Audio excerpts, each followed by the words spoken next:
To all our esteemed dignitaries, speakers, participants, guests, staff, ladies and gentlemen. As a part of Jan Jatiya Gaurav Varsh celebrations, this national webinar on gut microbiota of Indian tribals is organized by CSIR-CFTRI in association with Microbiologist Society of India. We are pleased to have you joined us today from across the nation, and we are excited to facilitate this platform for knowledge sharing and insightful discussions. We are truly delighted to have Chief Guest Dr. A.M. Deshmukh, President, Microbiologist Society of India, respected Director, CSIR-CFTRI, Dr. Bhaskar Narayan, eminent speakers, Dr. Sharmila S. Mande, Advisor, TCS Research Pune, Ayush Distinguished Scientist Chair, Ministry of Ayush, Dr. Yogesh Rauch, Director, SCAN Research Trust, Bangalore, Dr. Roopjyoti Talukdar, Adjunct Professor, Division of Gastroenterology, Johns Hopkins University, USA, Dr. Indranil Chattopadhyay, Assistant Professor, Central University of Tamil Nadu, Thiruvarur, Dr. Mujibur Khan, Professor and Head, Life Science Division, IASST, DST, Government of India, Guwahati, Assam, Dr. Prakasham Halami, Chief Scientist and Head, Microbiology and Fermentation Technology Department, and Nodal Officer Jan Jatiya Gaurav Varsh, here with us today in this national webinar. The webinar aims to provide insights and perspectives to explore significant relevance in the gut microbiota of Indian tribal populations, which shows distinct characteristics shaped by their unique lifestyles and diets, often differing significantly from urban populations. Once again, I request all the participants are hereby requested to join with their registration number and name to the webinar. Now, may I request Dr. Prakasham Halami, Chief Scientist and Head MFT, to give welcome address. Halami, sir, please. Thank you, Jyoti. Good morning to all. Dear Director, Dr. Bhaskar Narayan, respected Chief Guest, Dr. A.M. Deshmukh, eminent speakers of the day, dear participant delegates, greetings to you all. On behalf of CSIR Central Food Technological Research Institute, Mysore, it is my privilege to welcome you all to this national webinar on gut microbiota of Indian tribals, organized as a part of year-long celebration of Jan Jatiya Gaurav Varsh in honor of legendary tribal freedom fighter Birsa Munda. This celebration is a tribute to his indomitable spirit and his unwavering fight for the right and dignity of the tribal communities. Today's webinar is a unique platform to discuss and understand the gut microbiota of Indian tribals, an area of research that holds immense potential in nutrition, health, disease prevention, and also helps to preserve the traditional health heritage of our indigenous communities. We are honored to have with us Dr. Bhaskar Narayan, Director, CSIR IITR and CSIR-CFTRI, whose encouragement and leadership have been a pivotal in making this event possible. Besides his very busy schedule, as a director of two national institutes, he is available with us to preside over this function. On behalf of Jan Jatiya Gaurav Varsh Committee of CSIR-CFTRI, also all the delegates present online, and my behalf, I welcome him. Welcome you, sir. Dr. Bhaskar Narayan. Thank you. It is my great pleasure to extend a special welcome to Dr. A.M. Deshmukh, President, Microbiology Society India, who is also our chief guest today. His presence here adds immense value to this occasion, and we are grateful to his continuous support and inspiration. Dr. Deshmukh steering Microbiology Society India activities around the country, each and every state and also across the border too. Subject of microbiology today in India is just a daily cup of tea. I take this opportunity to welcome him. Welcome, Dr. Deshmukh. We are privileged to have an eminent panel of speakers. I would say a galaxy of best minds in the country in the field of gut microbiota, and they are here with us today. Dr. Yogesh Rauch, Director, SCAN Research Trust, Bangalore. Dr. Sharmila Mande, Advisor, TCS Research Pune. Dr. Roopjyoti Talukdar, Adjunct Professor, Division of Gastroenterology, Johns Hopkins University, and then Director at the Asian Institute of Hyderabad. Dr. Indranil Chattopadhyay, Associate Professor from Central University, Tamil Nadu, and Dr. Mujibur Khan of IIST Guwahati. Therefore, I extend my heartfelt welcome to all these distinguished speakers. I welcome all the speakers to this webinar. Sir, we have a magic number of 866 registered participants across this country and from the overseas also, and I hope they will be joining sooner. And also we have the members from the MBSI for this webinar, and also the delegates from the different institute organizations, CSIR laboratories across the country. I welcome each one of them. I also welcome head of the department in our institute, the scientific staff, colleagues from my department, microbiology and fermentation technology, and more importantly, my committee of Jan Jatiya Gaurav Varsh at CSIR-CFTRI. I welcome every one of you. Friends, let us use this opportunity to exchange the knowledge, foster collaboration, and gain a deeper insight into the gut microbiota of Indian tribals, thereby advancing science while honoring the cultural heritage. With these words, as a nodal officer of this Jan Jatiya Gaurav Varsh celebration at CFTRI, I once again welcome you all and wish the webinar a great success.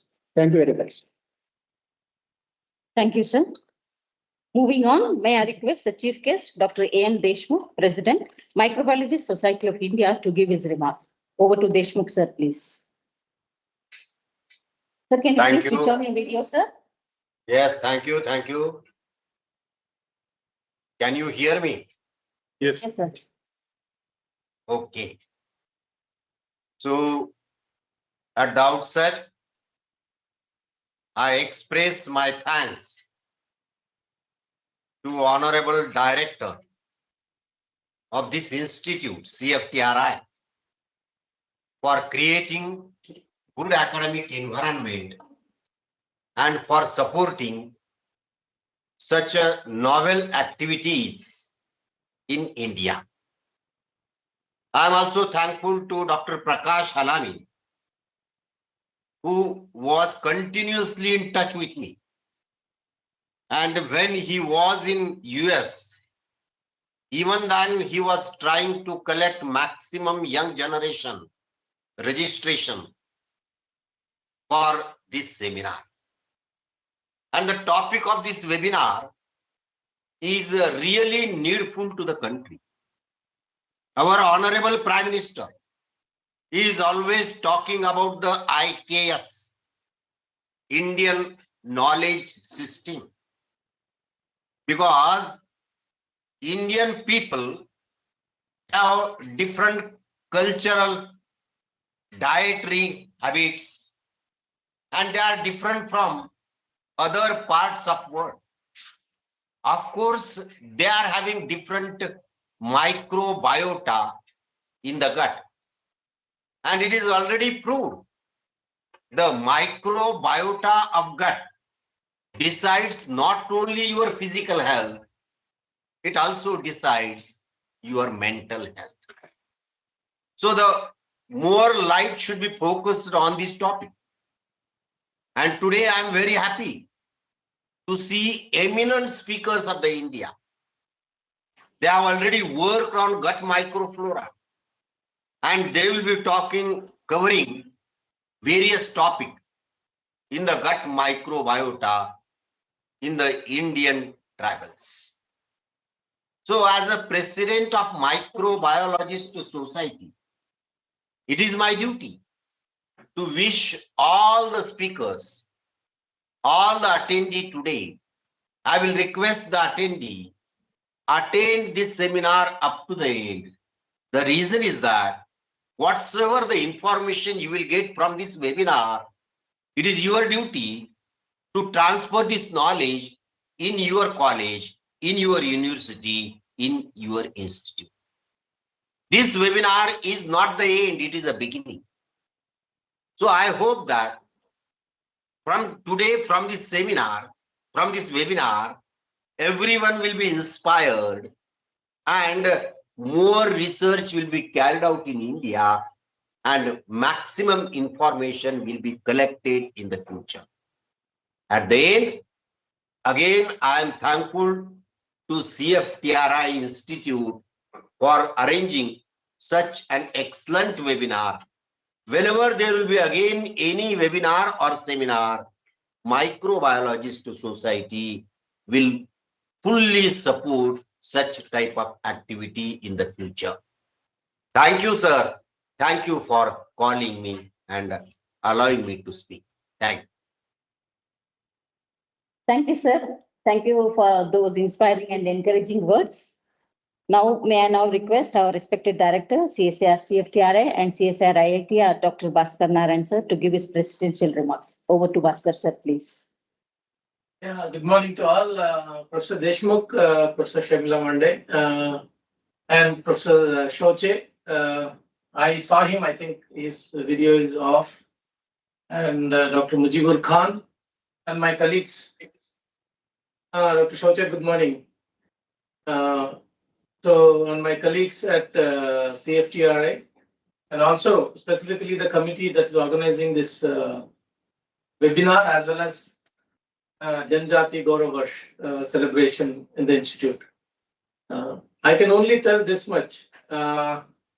We can't be more thankful to all of you who are so eminent, busy. Yet, you chose to spare some time with us and be available for this webinar on importance of gut microbiota, specifically in this case of Indian tribal population.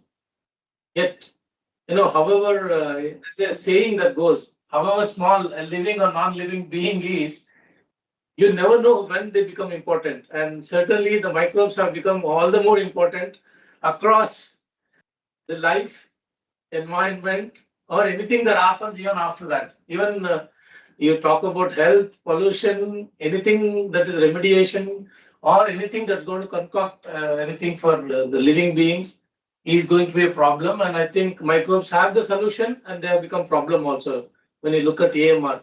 So probably when we start looking at issues like this, the gut microbiota or even the exposomes as per se, entire environment as one, probably we'll find better solutions for a better living. And I think this is one such piece that, that needs to be addressed. Probably it has to be taken in the whole context as a holistic solution. And I'm sure the speakers that are there today are quite eminent, and we would be delighted to have their wisdom and their experience.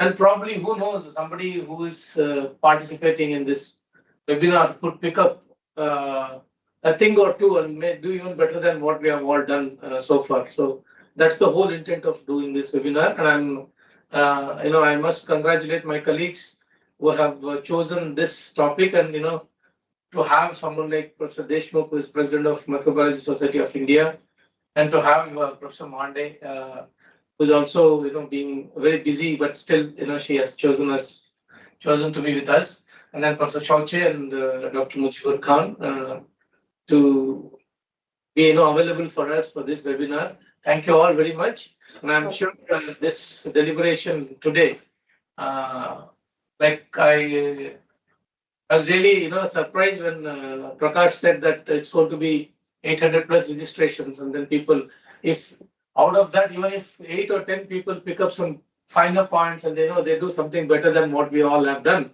I think that will be the success of this webinar. I think to that effect, I wish all the success, and I'm sure we're going to have a positive deliberation, a constructive deliberation through the day.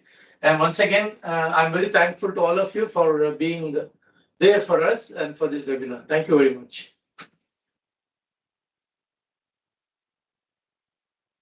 Thank you, sir. Thank you for expressing the true spirit of this webinar and also kind words and motivating us. Thank you, sir, once again. Now let's move on to the core of our webinar, and we have a lineup of esteemed speakers ready to share their expertise. We anticipate a stimulating exchange of ideas and knowledge. We encourage all participants to type in their questions in the chat box. Our speakers will address as many questions as time permits. Firstly, I invite Dr. Purnima Priyadarshini, Principal Scientist, Department of Molecular Nutrition, CSIR-CFTRI, to introduce the speaker, Dr. Sharmila S. Mande, Advisor, TCS Research and Distinguished Scientist Chair, Ministry of Ayush, and take forward the session. Dr. Purnima, please. Thank you, Jyoti. Good morning once again to everyone and a warm welcome to the insightful lecture session on gut microbiota of Indian tribals. The gut microbiome is often referred as the second genome or a hidden organ is indeed a fascinating ecosystem that is within us, controlling various factors of an individual. Without any further delay, it's my privilege to introduce today's first speaker, Dr. Sharmila Mande. Dr. Sharmila Mande received a PhD degree in physics from the Indian Institute of Science, Bengaluru in 1991 and a postdoctoral training from the University of Groningen, Netherlands and the University of Washington, Seattle, USA.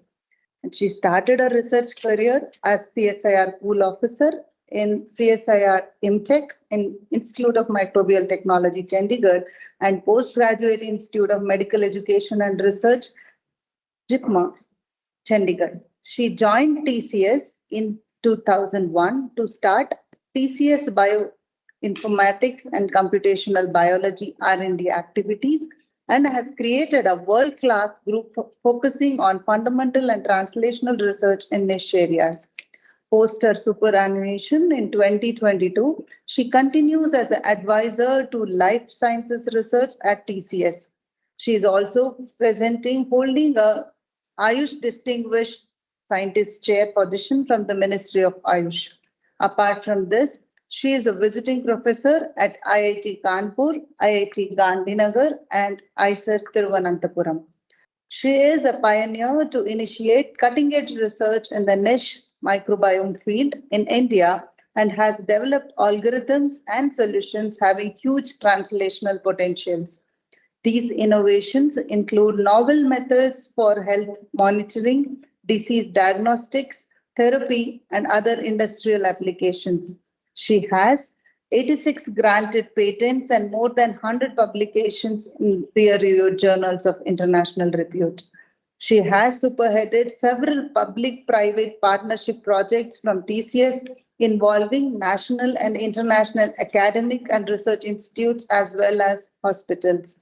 Her leadership and expertise have also enabled her to be one of the key PIs in the international consortium involving institutions, academia, and hospitals from 5 countries such as Norway, Brazil, USA, Canada, and India on antimicrobial resistance funded by Research Council of Norway. Her immense contributions have been recognized with several awards. She has received the prestigious Tata Innovista Award for her innovative method for predicting risk of diabetes and disorders and TCS Distinguished Scientist Award. She was featured in the compendium of 75 women engineers in India, published by INAE under the aegis of Azad Ki Amrit Mahotsav celebration. She is a fellow of Indian National Science Academy, Indian National Academy of Engineering, and Maharashtra Academy of Science. Please, ma'am, it's over to you. We are eager to hear from you. Thank you so much for the kind introduction. Let me first thank Dr. Halami for inviting me for this special occasion to celebrate Birsa Munda's 158th birthday, which was last year, and as part of the Jan Jatiya Gaurav Varsh celebration. Thank you also to Dr. Bhaskar Narayanan for being there for this particular webinar. So what I'm going to do in the next half an hour or so, let me share my screen.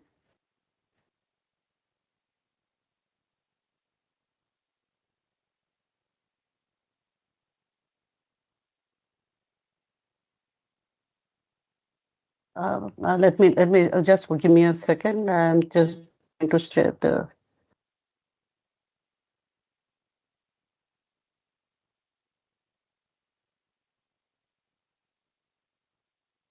Are you able to see my screen? Yes. Are you able to see my screen? Yes, we can see your slide. Okay, so let me. Okay, you can see my presentation, right? Yes, we can. Okay.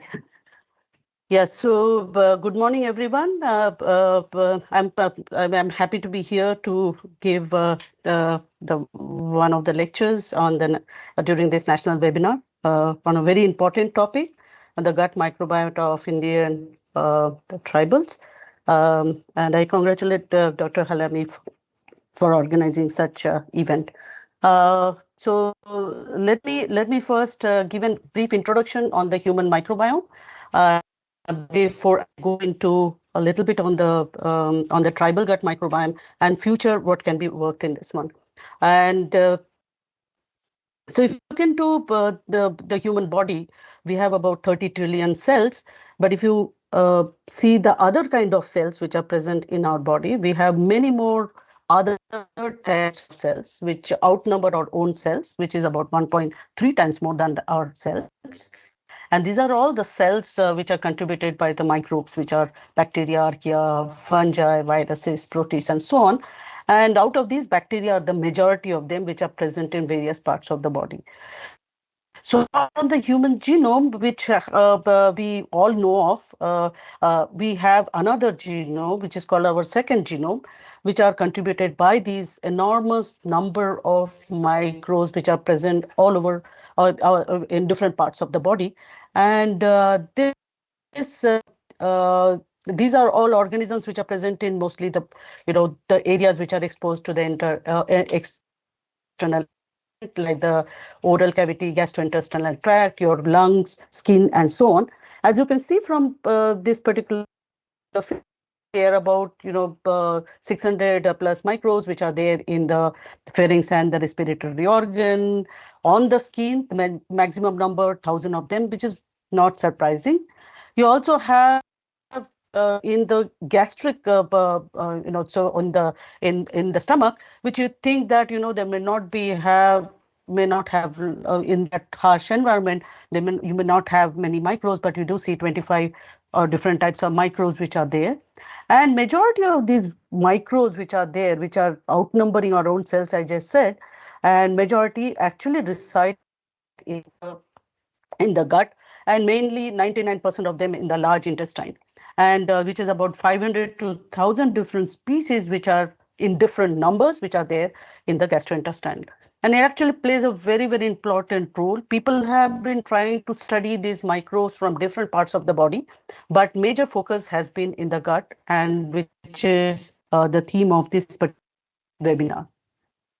Now, how do you study these microbial communities which are present in these environments, and which I said that which are about 1.3 times more?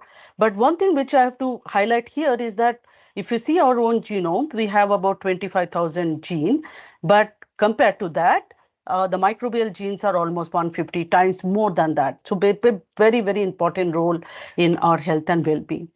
And in order to study this microbiome, so one of the challenges is that majority of these microbes are not culturable. They cannot be cultured in the lab and done a genome of each of those, and they are unculturable. And thanks to the advances in science, technology, and engineering, there are sequencing platforms which have evolved over the last 10 or 15 years, which can actually sequence the entire microbial community from any environment. You don't have to culture them. So you have to get away with the culturing the part of it. And what you get is you collect the sample, extract the DNA, you put it in the sequencing platform, and what you generate is a huge amount of very complex data. And this complex data is really, really complex because you don't know in that particular environment, whether if it is on the skin or if it is in the gut, you don't know what kind of microbes are there, in what proportion, and so you need specialized algorithms to analyze this complex data. So when we talk about this sample, today we are going to focus only on the gut microbes. And basically gut microbes, you take the stool samples. You take the stool samples and then all the DNA from the stool and so on. In your large intestine. Now, coming back to this complex sequence data, you need really specialized algorithms. And this is where when I started this work in around 2007 or so, I started developing a lot of algorithms to analyzing this complex data and to answer what kind of microbes are there, in what are their relative proportions, how are they functioning, how they actually impact our health, and so on. And that's how my group had started on the algorithm development. But over the year, as you can see, we have been working on several different projects focusing on gut as well. You'll see that we have worked on the diabetes, malnutrition, gut health monitoring, and so on. But we also have looked into the other areas as well. And whatever and these all these magenta ones are all our collaborators from different institutes and hospitals who have been and over this period, I mean, we have been focusing on health and wellness is our major focus. And all these algorithms, what I'm talking about, can be applied for all those new, I mean, for the faculties who are there, who are participating in the webinar. All these, whatever algorithms I'm talking about, in the microbiome can be applied in other areas as well. For example, animal health, plant health, and so on. Now, here that people have focused on the gut microbiome because of several reasons. One is that the gut microbes, as I said, you have majority of the microbes reside in the gut, 95% of them reside in the gut, but they are they have been associated with the diseases and disorders affecting not just or in the gut. For example, colorectal cancer has been linked with the microbial components which are there. I mean, these are all the different studies. But if you look into this particular picture, you'll see that there is a link between the gut microbiome and different parts of the body, the different organs of the body. For example, here, the brain diseases or disorders, as you will see that, autism, depression, Alzheimer, Parkinson, so on, have been linked with this in the gut microbial community. Liver diseases have been linked to the lung has been linked. Cardiovascular disease has also been linked. So there is a link between the diet and the different organs. The lung is one, the brain is another. You also have liver and then connection with all other organs. So it's important to understand this diet. And when we talk about the tribal gut microbes, I mean, we know that they have a very specific diet which is very different from the urbanized population. So it's very important. And these gut microbes, they play a very important role. They harvest these nutrients which we take from nutrient harvest from the food what we take. It actually is helpful in the immunity of the people. There are a lot of metabolites which are produced which are useful for that, regulate the prime immune system. And if you look into the gut microbiome, so if you compare the DNA, we are 0.1% different, each of us. But if you see the gut microbiome, 2/3 is unique to us, and these are dependent on various factors: ethnicity, host genetics, age, gender, or stress level, health status. Environmental pollution plays a very important role. Medication, what kind of medication we take, antibiotics or any other medication, exercise, lifestyle. On top of that, the diet actually plays a very, very important role. And diet that is something which one has to understand. How is diet linked to gut microbiome, and indirectly, which is affecting all different parts of the body. Now, when in any microbiome study, whether it is the gut or any other, one has to realize that we have to actually, when we are looking into the data, the 3 main questions which we have to answer, and the thing which one has to look into. In a healthy individual, there is a nice balance amongst all the microbes which are there. But in a disease case, we see that there is an imbalance which happens. So you really want to know who is there. Most of the people will look into the diversity, the kind of microbes which are there in each of these environments. How is the diversity changing?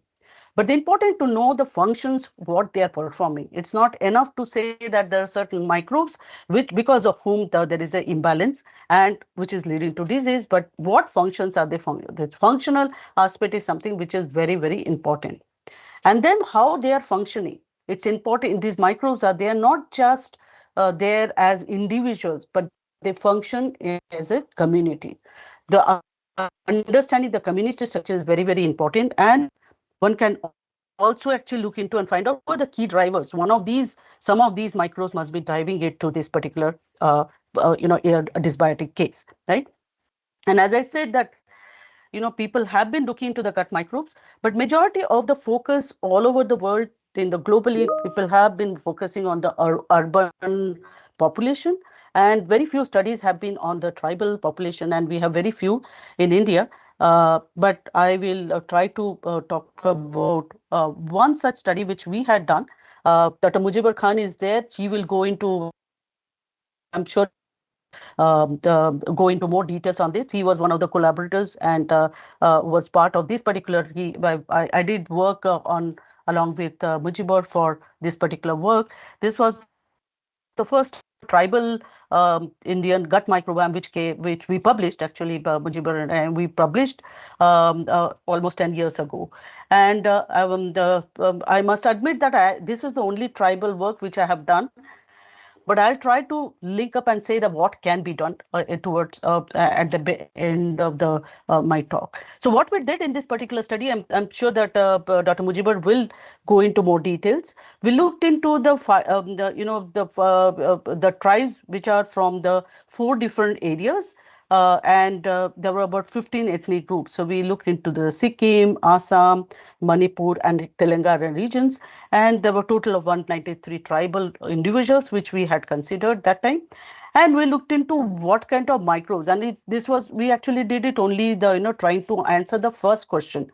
What kind of microbes are there, and what are the relative proportion, and how different are they across these 4 communities in the 4 different geographies.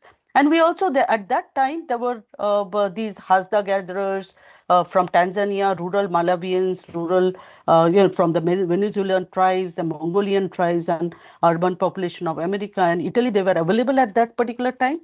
We also compared the gut microbiome of Indian tribal communities with these. And what interestingly we found was that Indian population was very similar to the Mongolian ones. We don't know what is the relevance, but I mean, definitely there is something which gives a hint on that we have a Mongolian, Mongolian tribal groups have probably some of those food habits might be similar, and so on. And these are some of the things which we saw in this particular paper, that in India, in Indians in general, we have all of us, I mean, majority of the bacteria which is there in the Indian gut are the Prevotella, which belongs to the firmicutes. So so this is from the urban studies, but the rural also, in the tribal group also, we see that 40% of the genera, they belong to these firmicutes, and they have these Prevotella, which is part of these firmicutes. So if you look into the distribution across the 4 regions, the tribal groups from the 4 regions, you'll see that more or less, I mean, you will see that bacteroids and firmicutes are the predominant. And of course, I mean, genus, as I said, Prevotella is dominant in all of them, about 40% of them. But you will see that, for example, this actinobacteria in the Sikkim was much higher compared to the other ones. And this actinobacteria was very low in the Manipur.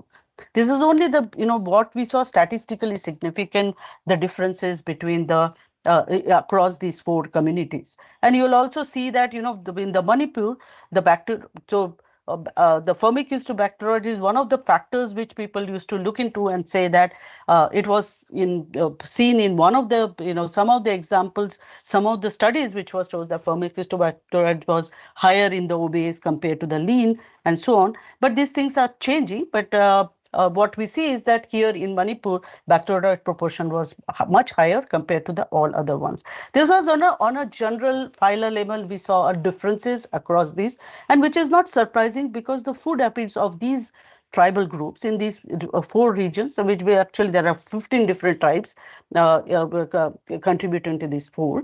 They all have very different, kind of food habits.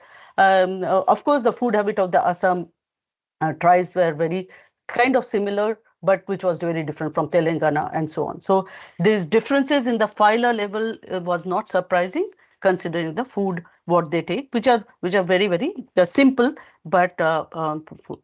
Now, one thing which I mentioned, that it's important to see not just who is there, but also the community structure. What kind of interactions they must be having, or associations they must be having, all these bacteria. So I'll just show you one of them, like for example, Prevotella, which is the dominant ones. And in all these 4 cases, you will see that this Prevotella's associations with different bacteria are very different, right? In these 4, if you consider Telangana, Assam, Manipur, and Sikkim, you will see that Prevotella in some cases is negatively associated. In this case, negatively associated with these 3. In this case, it's a negative associated with these 4. But here, we do see that it's actually negatively associated to Faecalibacterium, which is surprising, but positively associated with this, and so on. But it means that although you see differences, although you see that Prevotella is a dominance in all the tribes, 40% of them, 40% of the Prevotella in all the tribes, we do see the inside the community is very different. I mean, they interact in very differently, or they associate with different microbes very, very differently in the 4 cases.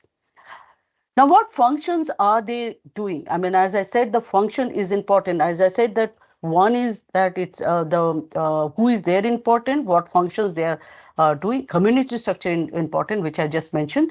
But the function is important. They produce a lot of metabolites are produced by these the microbes, and they play very, very important role in our health and well-being. I'll focus one on SCFA. There are a lot of things with the tryptophan and some other metabolites and bile acid, but I'll focus on the short chain fatty acid, which is one of the things which people have focused quite a lot on that. So let's look into what is this, how is this gut microbiome doing that. So what happens when we take the food? It gets into the stomach and it gets digested. But the undigested food from the stomach, it gets into small intestine and eventually into the large intestine. And this is where all the microbes which are there, the gut microbes which are there, they come into play. So for example, in the undigested carbohydrates which come into the large intestine, they get assimilated by some set of bacteria, a very specific set of bacteria. They utilize what is called as a carbohydrate utilizing genes coding for these carbohydrate utilizing enzymes. And these bacteria, they convert those undigested carbohydrates and disaccharides, and these are then utilized by another set of bacteria to produce short chain fatty acid like butyrate, acetate, propionate, and so on. So this is one, what is the undigested carbohydrate. Similarly, undigested proteins, they get assimilated by gut bacteria, which another set of bacteria, and to convert into peptides and amino acids, and these are then utilized by gut bacteria to produce ammonia, phenol, indole, cresol, and so on. These are all harmful, most of them are harmful to the gut epithelial cell and so on. So what you realize that the gut microbes, the function they actually produce something which is, it is important to understand that when you see a gut, what I showed you in the tribal gut, but what functions are they doing is what, so we didn't study that, but of course that's very, very important to understand. So for example, the short chain fatty acid, which I was talking about, the butyrate, which is there. I mean, as I said, this whatever the dietary fibers, they get converted into butyrate, propionate, and so on. Just to give an example of the butyrate, people have focused on the butyrate, and it has, it has beneficial effect for a lot of things. I'm sure that all the students and those who are attending, they must be must have studied that butyrate's role in that, and it has for the immunity, for the wellness of the gut, nervous system, heart, and so on. Everything, has been. These are all from actually people have studied these.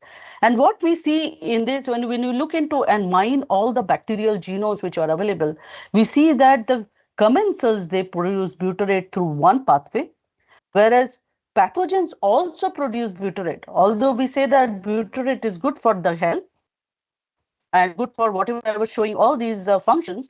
But we do see that the pathogens also produce butyrate, but they release ammonia, which is harmful.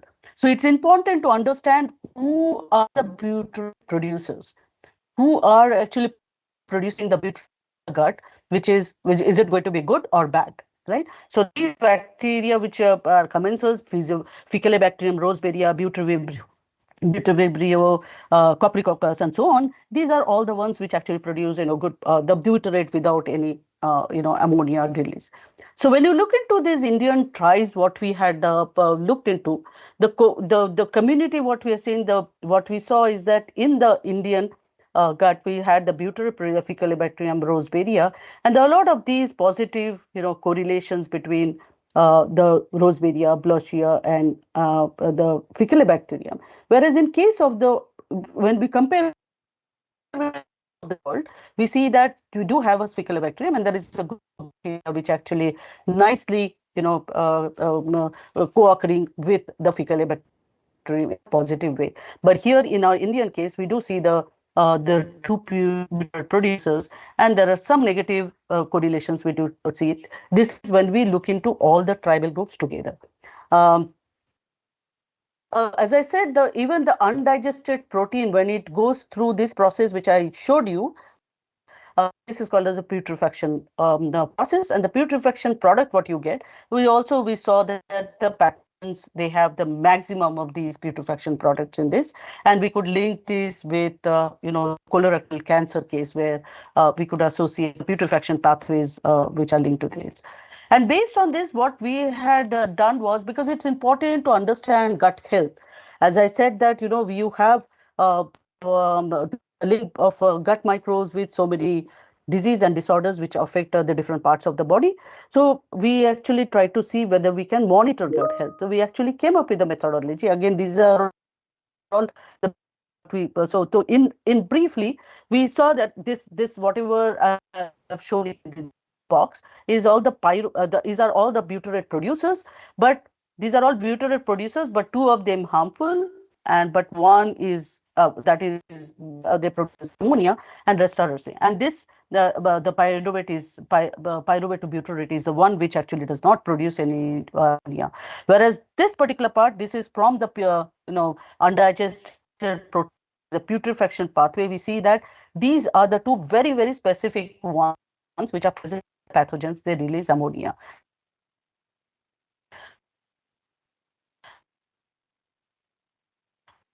Or the gut feel score, and you don't have to go into details. And what basically we've identified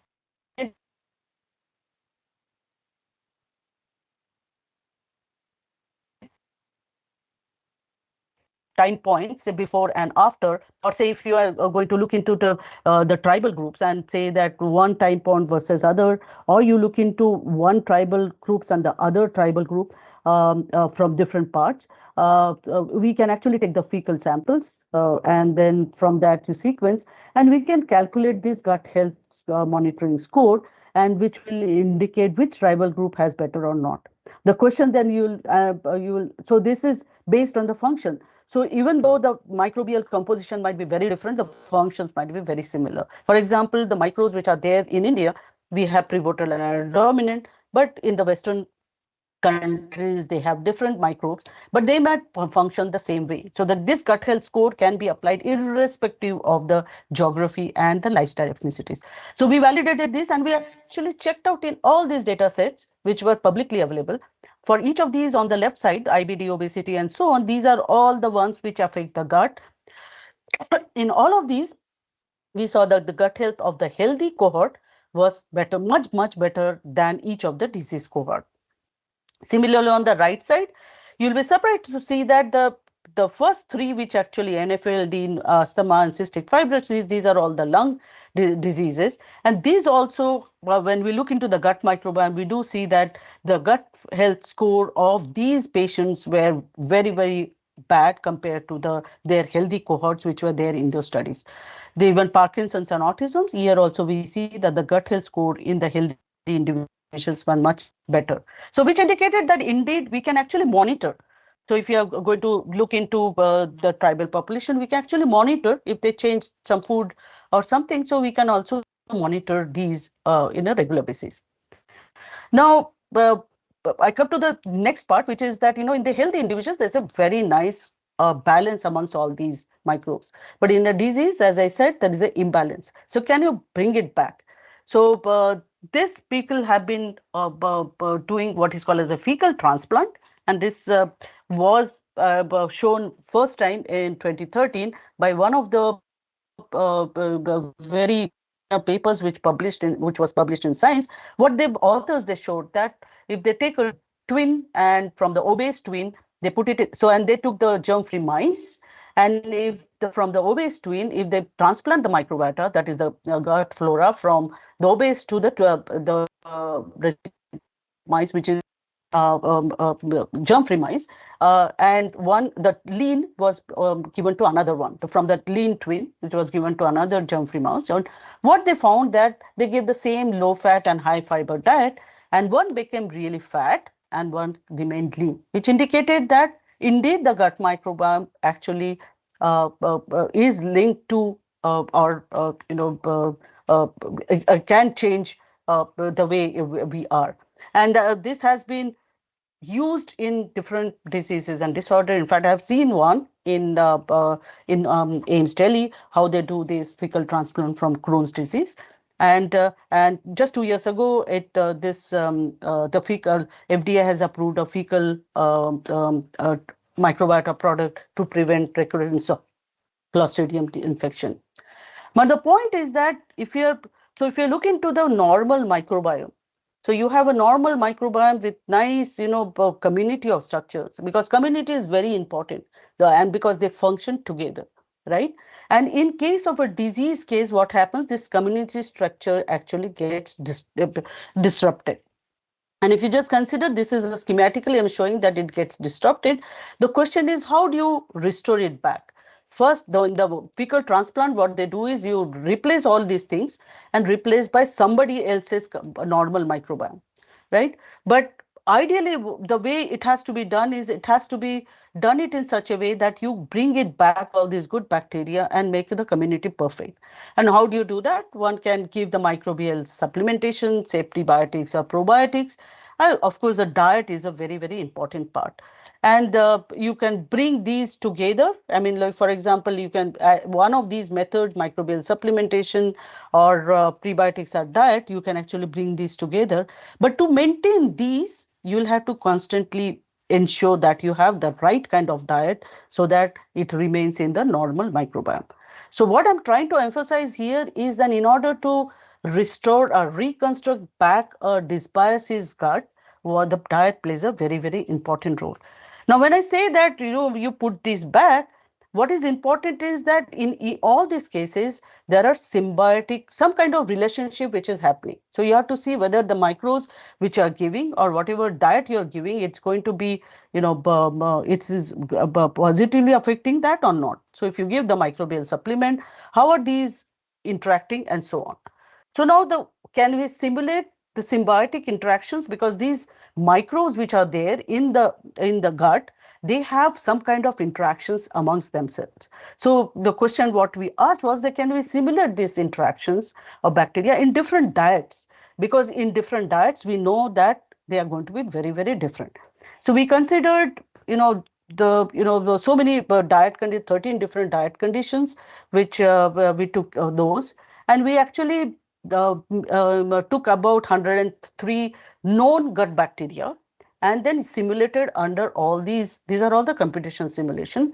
We did the simulation under 13 different diets and to see, I mean, how they behave, what is the symbiotic relationship among all of these. Of course, we didn't take this can be done for the tribal, diet, what is there. That will be interesting to look into that. And I would be really keen to look into this, because this was published a couple of years ago, and where we looked into the available diet patterns which we had. But I'll be happy to, get involved and then do such kind of work for the tribal gut, but the tribal diet, what they take, and simulate it for for this close to 1,000 gut microbes in their diet.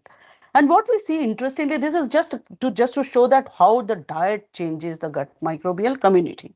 For example, this is in the high carb, high fat, low carb diet, and this is the high fiber diet, right? And I've taken the same micros which are there, and this whatever I'm showing, these are all simulation results, but these have also been proven in the literature. We found that these experiments have shown the kind of relationship that I'm showing. So just look into these two, right? High fat, low carb, and the high fiber diet. In one, what we see is that the red, what I'm showing is these are parasitism, okay? And so, for example, this particular pseudoflavonobacter is a parasite living on the Lactobacillus crispatis and Lactobacillus amyloides. And this is also a parasite from the Lactobacillus. So there are a lot of parasitism from in this particular high fat, low carb. On the high fiber diet, the situation is very different, right? What we see is that only this particular bacteria is a parasite on this, but there is a competition between these two. Whereas here there is competition between these two. But here the Clostridium species actually it creates what is called as the acetaldehyde, which is actually favors this lactobacillus amyloides. So in general, what we found that in the high fiber diet, this particular diet was dominated by lactobacillus species, and which was missing here in the high fat, low carb diet, right? So the nutrient availability is actually dictates the community behavior is what was very clear from this, right? In this, so the kind of associations between amongst these microbes play a very, very important role, and it is dependent on the nutrients. Now, the last part, which I just want to show that, can machine learning approaches help in recommending personalized nutrition? Because I do see that some of those. So let me go into the very basics of what is the machine learning approach in general, and very basic thing. So what you have is you have all these individuals, and they for each of these there are some observations. Okay, so these are observations of the features. The features will be the height, weight, BMI, metabolite level, your glycemic index, and so on, right? The BP and so on. Those are all the features, and you have the observations for all the individuals which are there for whom you have all these values. Then you group these values. You group these values. And it will say that, okay, this group, this is called the machine learning thing, right? So it will learn and all this what features are there, classify these individuals into different groups based on the response what you are looking into, right? We are looking into, say, response to a drug or response to these individuals against a triglyceride level and so on. So the machine learning will actually look into these features, and then based on the features, it will actually classify all of them, and then keep those classified, different models. Then what we do is that we get actually the new person comes in with some whatever values of these observations, and then it will try to machine learning ML will actually try to see which model what was done. So this example I've taken up because I've seen that, I've read that some of those tribal populations also have been, getting the diabetes is one of the things which is becoming common in some of the tribal groups. And that's why I've taken the that's why I've taken the example of a diabetes thing. This particular paper, what they have done is that they've looked into the postprandial glucose response of the people, about 800 participants. They had healthy and the pre-diabetic. This is pre-diabetic. And then they looked into the postprandial glucose response and considered different things like diet, how much was the carbohydrate content, fiber, fat, and so on. And then the microbiome, they actually looked into microbiome, all that, but there are fermenters, CFA producers, there are bacteria which are transforming the bile acid and so on, and also looked into the genetic factor, clinical data, and so on. And these are all the metadata, lifestyle and activity, and then created the machine learning model and predicted the postprandial glucose response.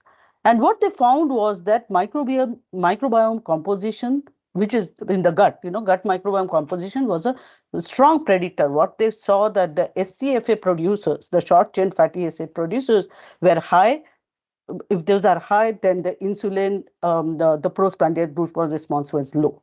And they also saw that Akkermansia amuncilphilia, if it is all high, the PPG level was low, gut inflammation was low. So which indicated that Emil Bardeen did predict, is a strong predictor based on the microbiome data. Now, extending on that, this was a very interesting the meal bank containing 2000. One by one, they actually tried to see if they give one particular diet. These are meal bank of different diets. So one diet, what is the predicted postprandial glucose response? So they gave a score. Then for the second meal, what is the response? Third meal and up to 2000. For one person, it will show which is the meal which has the lowest postprandial glucose response level. This is the predicted one. Then they called it as that meal was the best for person number 1. So meal 1 might be best for person number 2. Meal 220 must be 220 might be best for person number 10, and so on. So they actually looked into and say that they predicted which meal will be best suited for that, right? So the same thing what they have done is so they actually created, and they came up with what is called as a personalized postprandial glucose response targeted diet. PPT diet is what they have. Now they extended, and then when the newly diagnosed type 2 diabetes patients came in, then the same thing, then what they did was they gave the Mediterranean diet, which is normally they gave, and the other one, they gave this PPT diet, and they saw that the PPT diet response, actually when they give the PPT diet, actually it works, their postprandial glucose response much better than the mid diet, which indicated that the power of the machine learning in predicting this. Now, all these which I wanted to highlight here with respect to the tribal, considering that the tribal population also has some diabetes in there, we might look into, it will be interesting to look into those diabetes subjects and actually try to see what kind of diet which they are taking, and which may help and see that what kind of diet can be predicted, what diet can be recommended for based on their all those features what they have.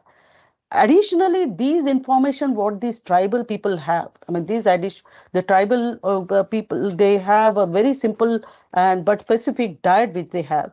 Can we get some of those diet, because some of those are fermented food which actually are probiotics, and those ones, if we can understand those, it will be helpful for in predicting, coming up with ML model for even the urbanized people. The models which we get from the tribal group based on their diet and their habits, can we utilize those for doing predicting the personalized diet recommendation for the urban population. And I think this is feasible to do it in that. But if you have to really look into the personalized nutrition, it's not enough to look into microbiome. You have to also look into our own genome, because our genetic makeup also plays a huge role. You also have to look into the transcriptome, what is there in this thing, the epigenetic modifications which are happening, and the proteome metabolism and the cellomics. These are all the factors one will have to look into when we have to look into the personalized nutrition.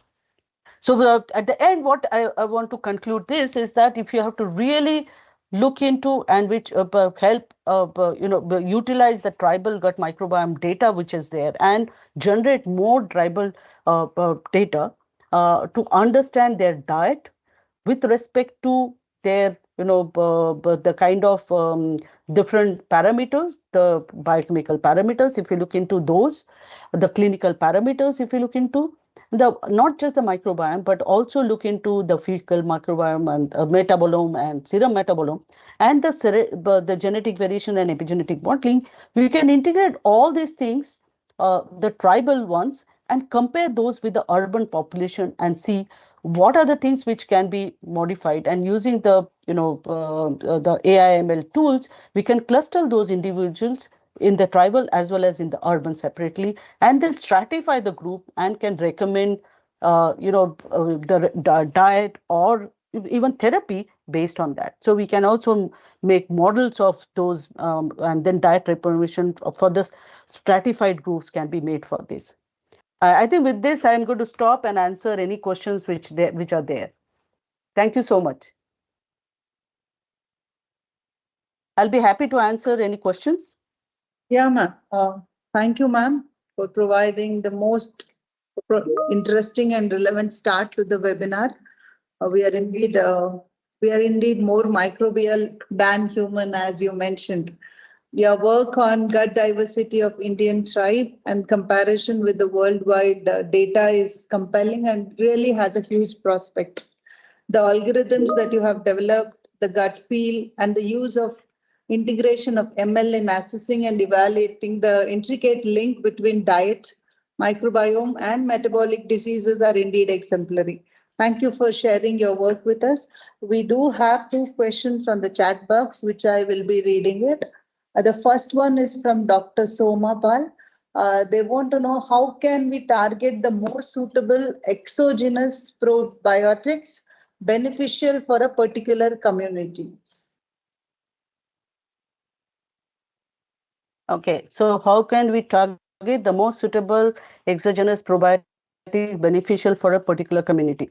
Okay, so as I was saying, that one of the things which is important to understand that when we talk about giving any the probiotics or prebiotics, let's talk about probiotics. So because you said probiotics, 2 things which one has to consider.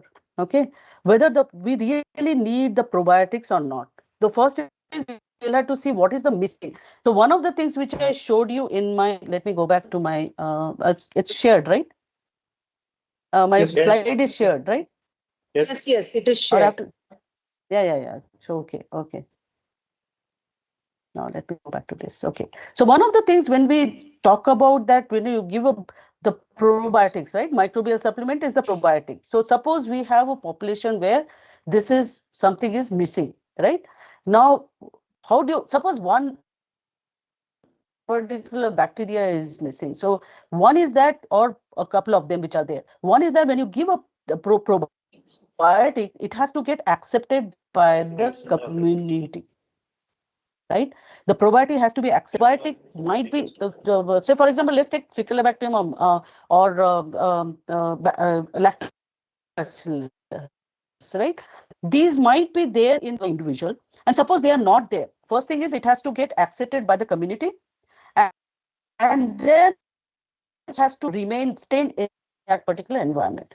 So it's going to be very difficult to say that, when you say that a suitable targeted probiotics, you'll have to first think about whether it's going to be sustained in that environment and it's going to be accepted by the community. In fact, there's one of the which I'm actually writing down on this particular one, that which probiotic does one probiotic solve that. So it's going to be very, very rare. So it's difficult to say that for a community one particular probiotic, but it's going to be it's actually a probiotic cocktail which we'll have to give, because it has to be accepted by the and retained in the community. I hope I answered. Yes, ma'am. Thank you, ma'am. One more question. Both are related to diet. The one is like one person wants to ask which diet is good, better, whether it is a Western diet or the Indian diet in connection with gut microbiome is first question. And the second question in the similar lines want to know is there is a huge difference between the microbiome of the vegetarian people or the non-vegetarian consumers? Okay, so I think the vegetarian versus non-vegetarian, I think Dr. Yogesh Shoche definitely will be covering that. So the diet, regarding what diet should be given, it has to be a balanced diet. Okay, whether it is Indian or again, I have not shown because it was a very limited time. I mean, otherwise I could have shown the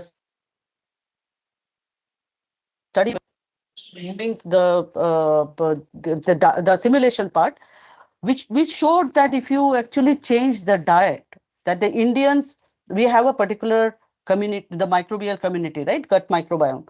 And then if we change that particular diet to, say, Western diet, so whether it is going to be, it's going to be, and we shown that, certain, good bacteria will be, I mean, it's best when we have our Indian vegetarian diet and so on.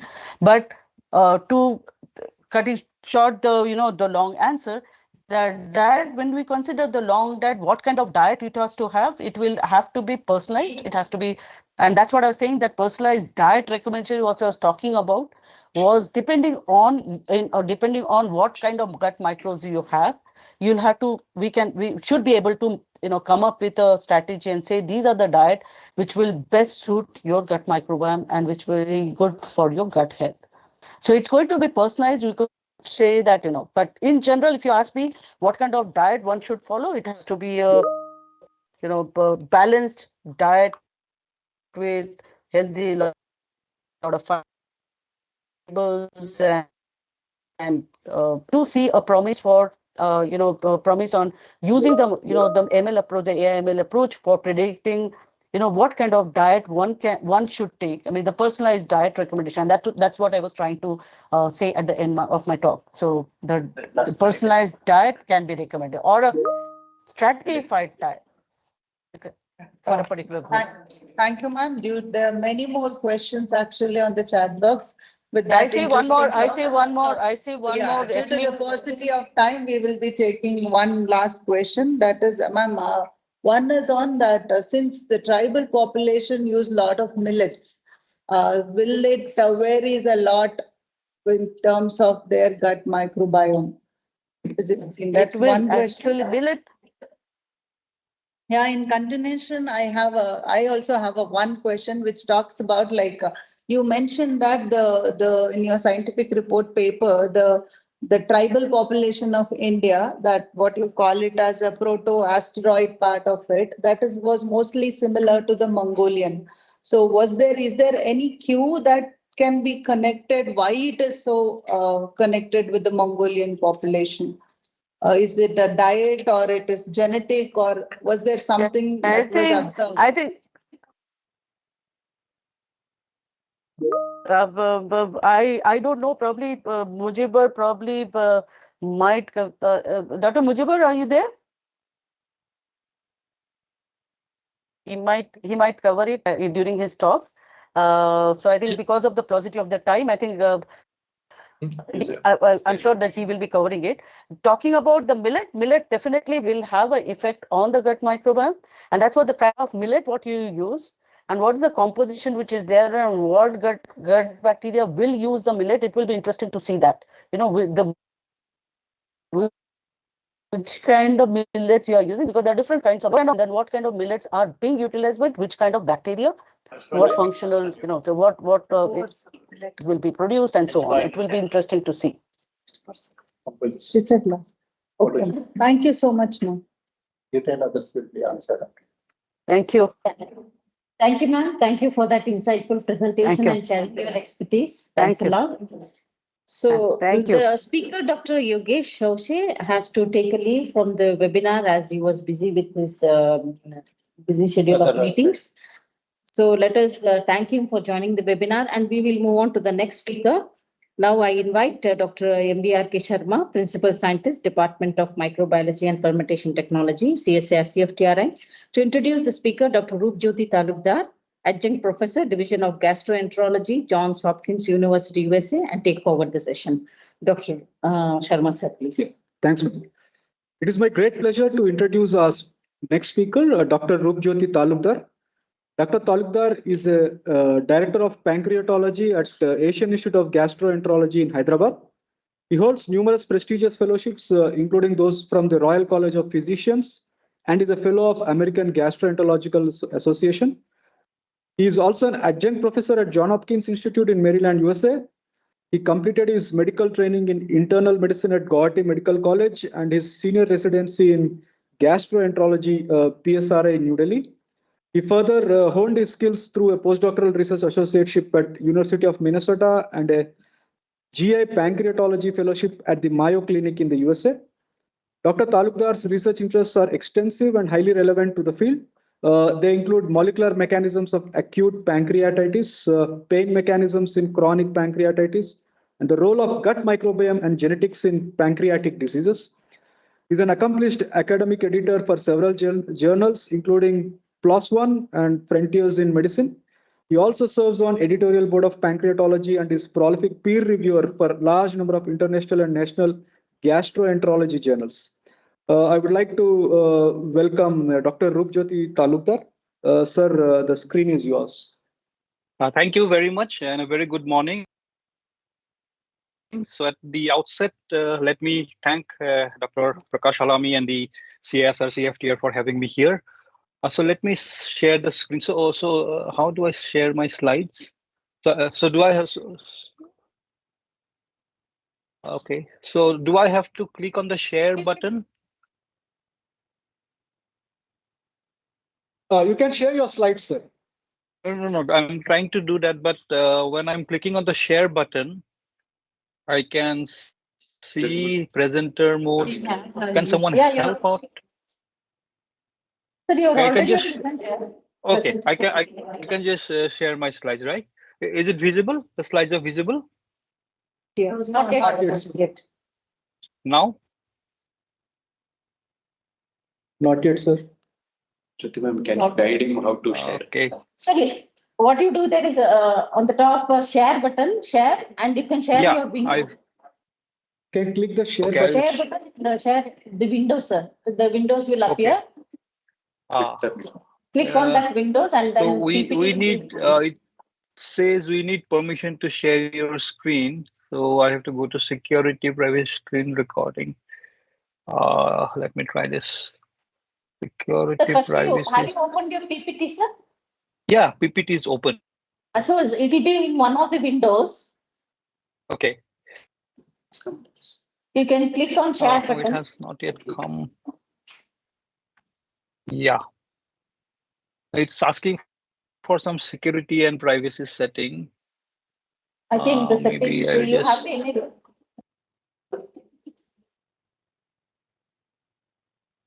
Oh, that is a big PPT actually. Anyway, let's check once more.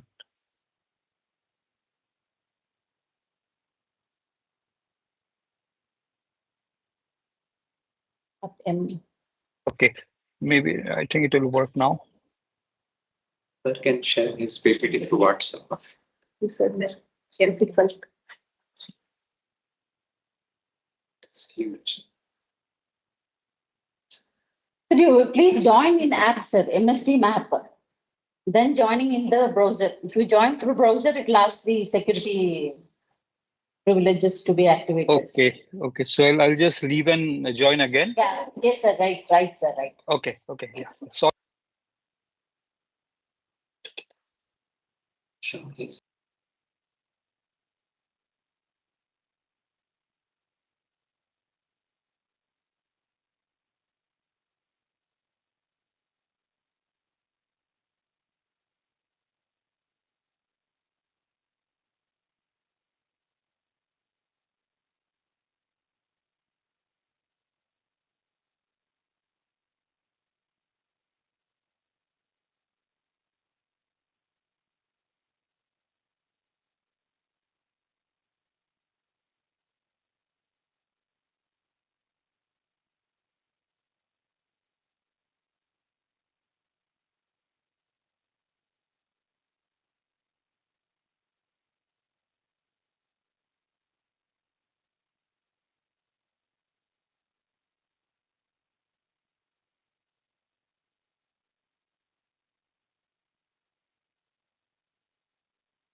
I joined through the app, but again, it is showing Yes, the sir. Now same you thing. can share, press share button, Okay. share, and then the windows will appear. Yeah. So now you can share the window. But when I'm clicking on the window, You have to it is not select showing. I have to The select the. entire screen or the window complete. Okay, but it doesn't show that way. Again, it is showing security, privacy thing. Somebody has a Is number. You can share the PowerPoint in Google Drive, sir. Yeah, yeah, I'll do that. So maybe the next speaker can begin so that we save time. Okay. So I'll send the. Next speaker is Yeah. who? So sorry for the inconvenience. Yeah. I should have tested this. No issue, sir. Sir, Professor Mujibur Khan is right now there in the webinar, sir, available? Professor Mujibur Khan?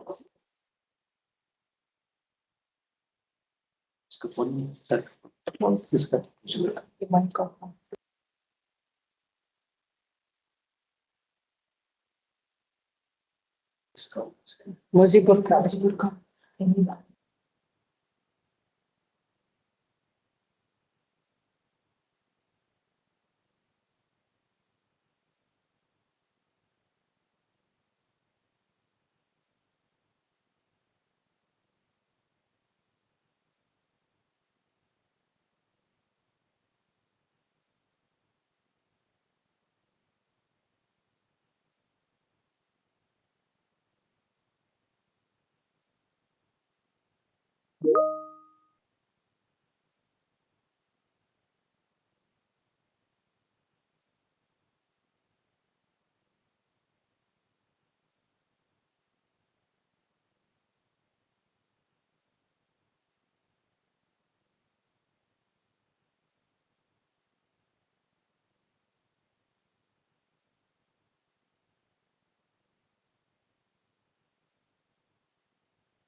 Sorry, we had some technical glitch with Professor Rupjyoti. So we are going to the next speaker. Now I invite Dr. Sachin Elagar, Principal Scientist, Department of Traditional Food and Applied Nutrition, CSIR-CFTRI, to introduce the speaker, Dr. Mujibur Khan, Professor and Head, Life Science Division, IASST, DST Government of India, Guwahati, Assam, and take forward the session. Dr. Sachin Elagar, please. Thank you, ma'am. I'm pleased to introduce Professor Mujibur R. Khan to this distinguished gathering at the national webinar. Professor Khan is a distinguished professor in the Life Science Division at the Institute of Advanced Study in Science and Technology. He earned his PhD degree from the College of Life Sciences, University College Dublin, Ireland in 2006, and an MSc in Agricultural Biotechnology from Assam Agricultural University, Jorat in 2002. After completing 6 years of postdoctoral research at University College of Dublin, he returned to India in 2011 as a recipient of a prestigious Ramalinga Swamy Fellowship from the Department of Biotechnology, Government of India. His doctoral research was supported by the fellowship from the Department of Agriculture, Food and Fisheries, Government of Ireland, and his postdoctoral work was funded by the Enterprise Ireland and Science Foundation Ireland. Professor Khan's research focuses on healthy aging, the gut microbiome, fermented foods, and probiotics. He has published over 70 peer-reviewed international research papers and filed 16 patents, 5 of which have been granted. As a principal investigator, he has led 6 research projects. Beyond academia, Professor Khan is committed to fostering rural entrepreneurship by promoting ethnic fermented foods and beverages among tribal communities through scientific intervention. He has facilitated the formation of 6 self-help groups and supported the filing of 5 geographical indications. Currently, Professor Khan serves as the head of the Life Sciences Division at B.R. Ambedkar Center for Community Empowerment at IASST. He has mentored 9 postdoctoral fellows, supervised 16 PhD students, and guided 5 MSc projects. Additionally, he actively is participants of IASD's Science Awareness Program, engaging school students in underprivileged rural communities to inspire scientific curiosity and learning. With great honor, I invite Professor Mujibur R. Khan to give his talk entitled gut microbiome, and ethnicity, exploring the gut microbiome of Indian tribal population and their traditional fermented foods as a potential source of probiotics with anti-aging properties.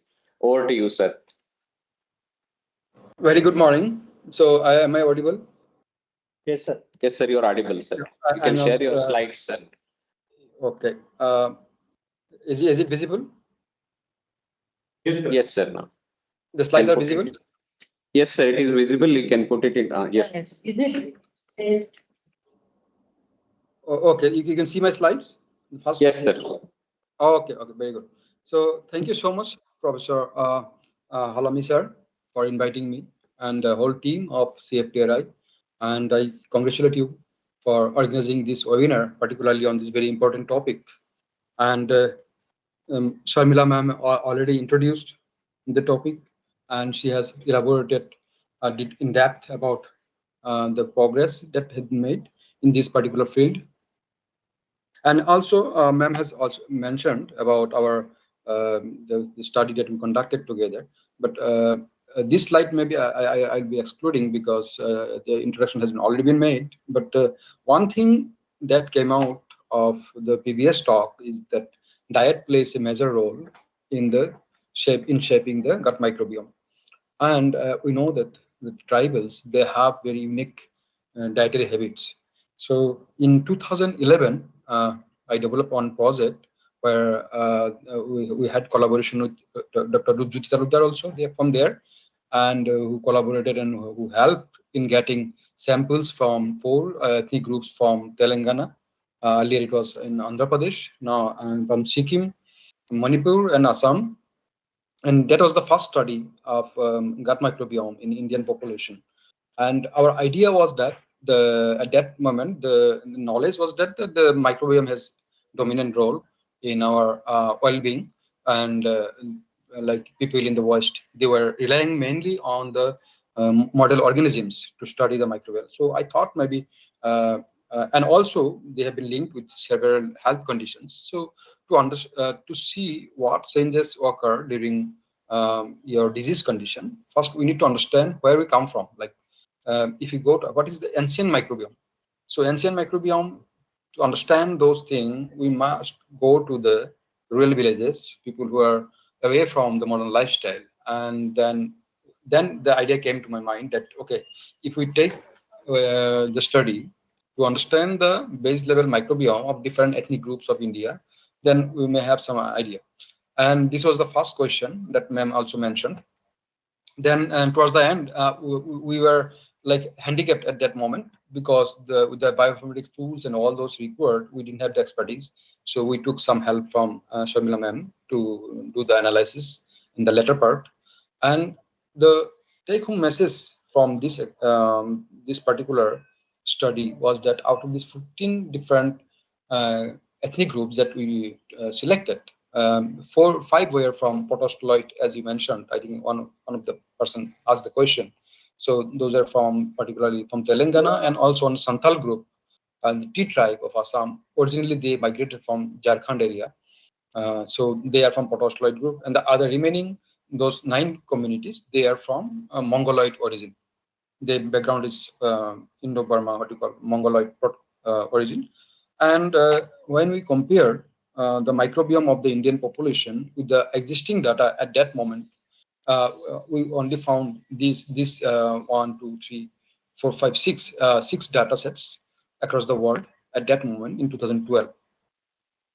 And when we compared them as a whole Indian population, I mean, this for all the 15 different groups with them, we came up that, okay, this Indian microbiome shows more similarity towards those from Mongolia.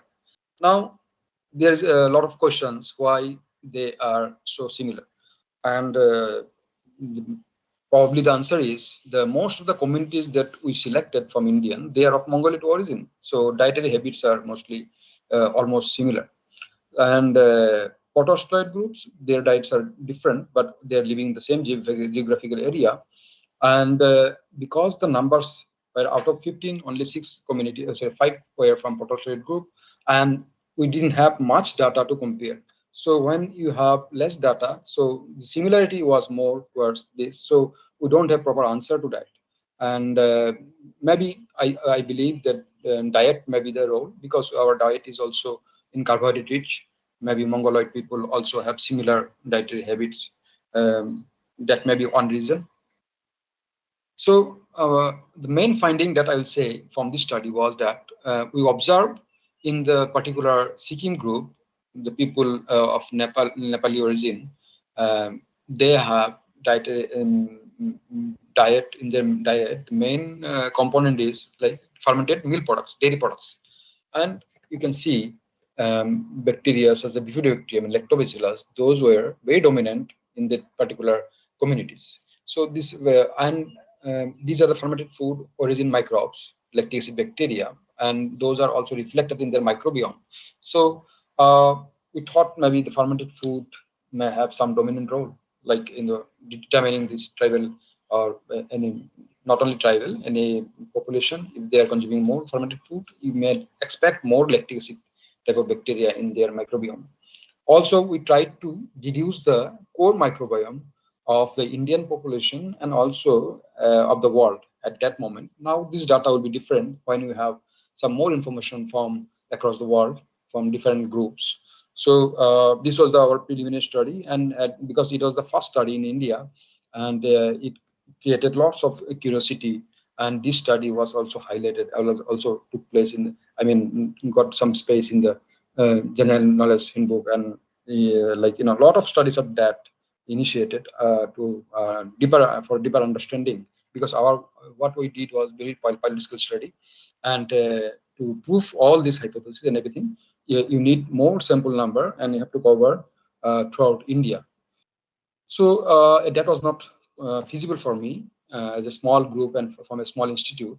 And what I choose that for my future research out of this study is that the fermented food, they are source of potential probiotics and prebiotics. And as you might be knowing that these ethnic tribal communities, they have diverse type of fermented food products. Like we have more than 300 ethnic groups in the Northeast India, and you have more than 500 different type of fermented food products. So this could be a very good area to perform research and to, if you want to isolate some good probiotics from this. So this was my now niche area of particularly research in my laboratory. And I'm just giving you some examples how these traditional fermented foods are a source of diverse type of microbes, lactic acid bacteria. This is one example I'm showing you. This is the traditional rice beverage, the fermented rice product. Particularly, it has different name in different parts of India. And when we studied the different type of fermented rice beverages found in Assam, we observed a diverse group of lactic acid bacteria, and we try to understand what are the different probiotics or prebiotics found there, and which microbes may be linked with a particular type of metabolites found in those rice beverages. And just to see if there is any health benefit due to the different probiotics or the prebiotics found in those beverages, we performed one of the earliest experiment in the mice model. We separated the solid content from the liquid part that contains your alcohol, and then we performed some behavioral studies in the mice model. In the right hand side, you can see one plus maze. It's called plus maze for behavioral studies of animal, where you can study the behavior, whether if the animal has some kind of anxiety or you can develop some kind of happiness index. And you have two arms here in the dark area and two open arms with light area. So if your animal is depressed, it will tend to spend more time in the dark arms, and then if it is more happier, less stressed, then it will spend more time in the open arms. So that is the basic calculation.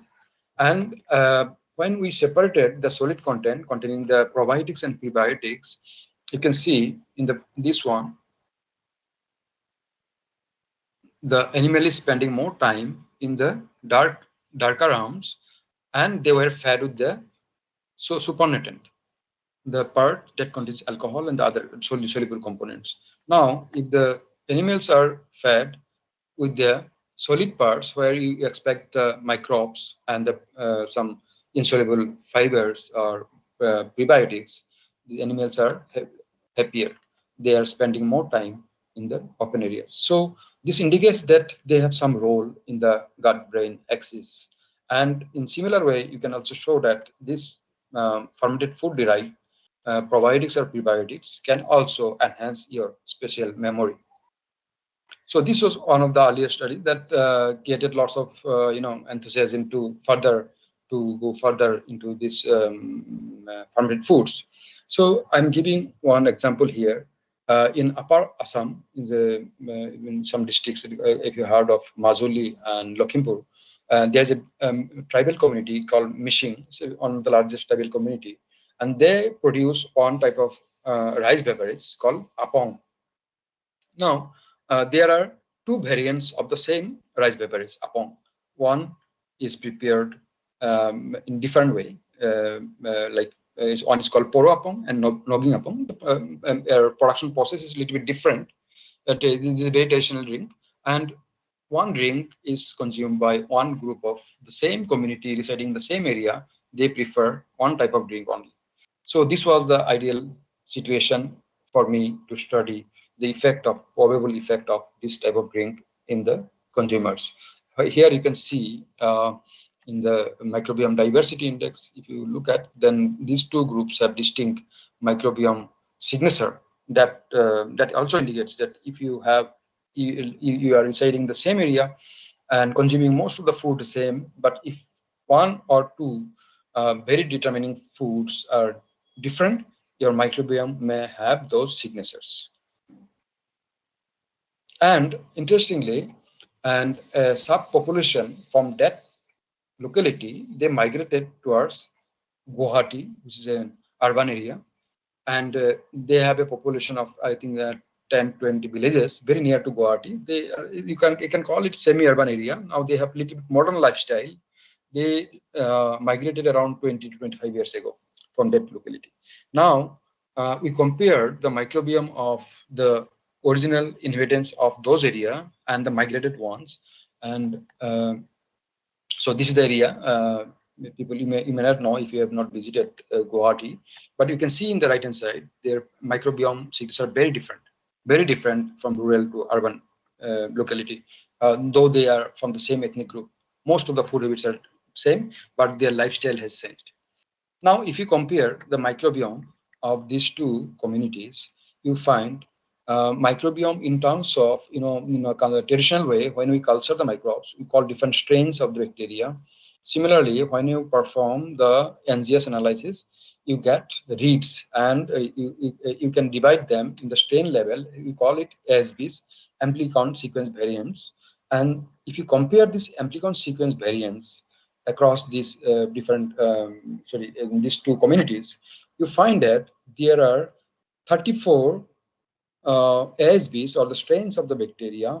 Those were present in the urban dwellers, in the rural dwellers, not present in the urban population. That means they have been omitted in their during urbanization process, and those are also found in that particular rice beverage that is consumed in the rural areas, and these are the different strains. So you can see that how the microbiome signatures vary when you change your lifestyle and dietary habit.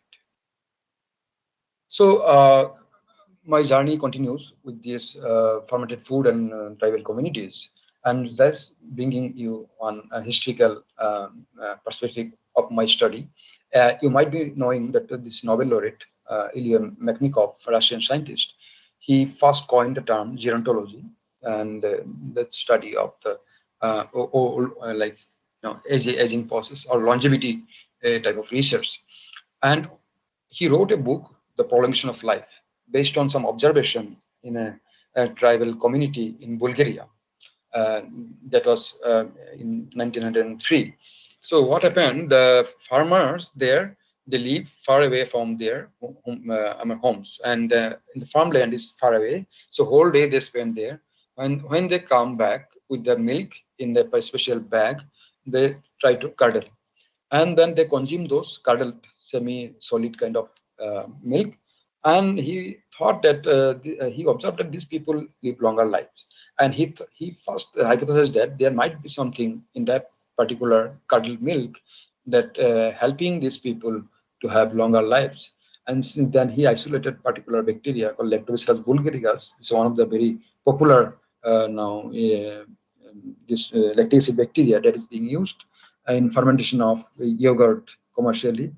So since then, a lot of emphasis has been given on particularly the aging process. And I'm just showing you the development in this particular area in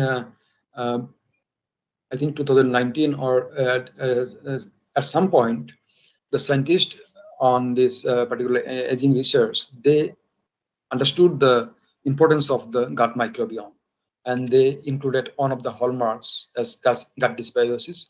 When your gut microbiome is in homeostatic state, you have better health, and when it is disturbed, as Madam already shown, disturbed from the normal condition, it's called dysbiosis, and then dysbiosis has been linked to your faster aging process. So this is very important that we understand the microbiome if you want to have some kind of therapeutics against aging process. So from these different fermented foods in my laboratory, we have developed a culture collection of more than 150 different potential probiotics. I'm giving one example here. One of the bacteria, we call it the Lactobacillus plantarum ZBC5. When we tested this in the particular model organism C. elegans, it enhanced the lifespan of the organism by 27.8%. And you can see most of the hallmarks, as I have mentioned, in this treated groups of the organism. So this is one example. Like if you see the physiological or phenotypic markers like pharynx pumping, then you have locomotion. You can see the palms which are not being fed with our bacteria, they are moving very lethargic. If you see the ones fed with our bacteria, you can see their movement and everything. There, you can this way you can calculate the youngness index of the animal fed with our bacteria. Similarly, the pharynx pumping is one of the hallmark in this particular C. elegans model. You can see this particular pharynx is moving very slowly, and then once those are fed with our ZBC5 bacteria, and then this movement is faster. And also, Madam already mentioned about leaky gut problem. So this leaky gut can be fixed with this ZBC5 as well. And here you can see if the worms are fed with our bacterium, and then you have this particular aging pigment called lipofuscin content goes down in the arms. Similarly, the fat accumulation is also reduced due to treatment with our ZBC5, this bacteria. And we try to understand the whole molecular mechanism, how this potential probiotic isolated from fermented food can probably induce or promote the healthy aging process. And what we understand that it can activate the P38 MAP kinase pathway, and it can also improve the mitochondrial conditions, and then it can also help in the serotonin signaling pathway that can modulate your brain functionalities.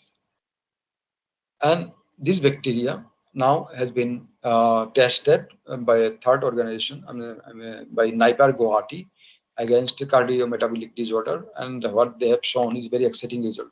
So they have compared our bacterium ZBC5 with a well-known probiotic in the market, Basal 3, and it has outperformed the Basal 3 in several parameters for blood glucose, obesity, then liver functions, heart functions, all this.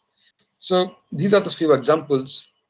I'm giving one more example. We have another bacterium isolated from fermented food. We call it Lactobacillus brevis, MK9.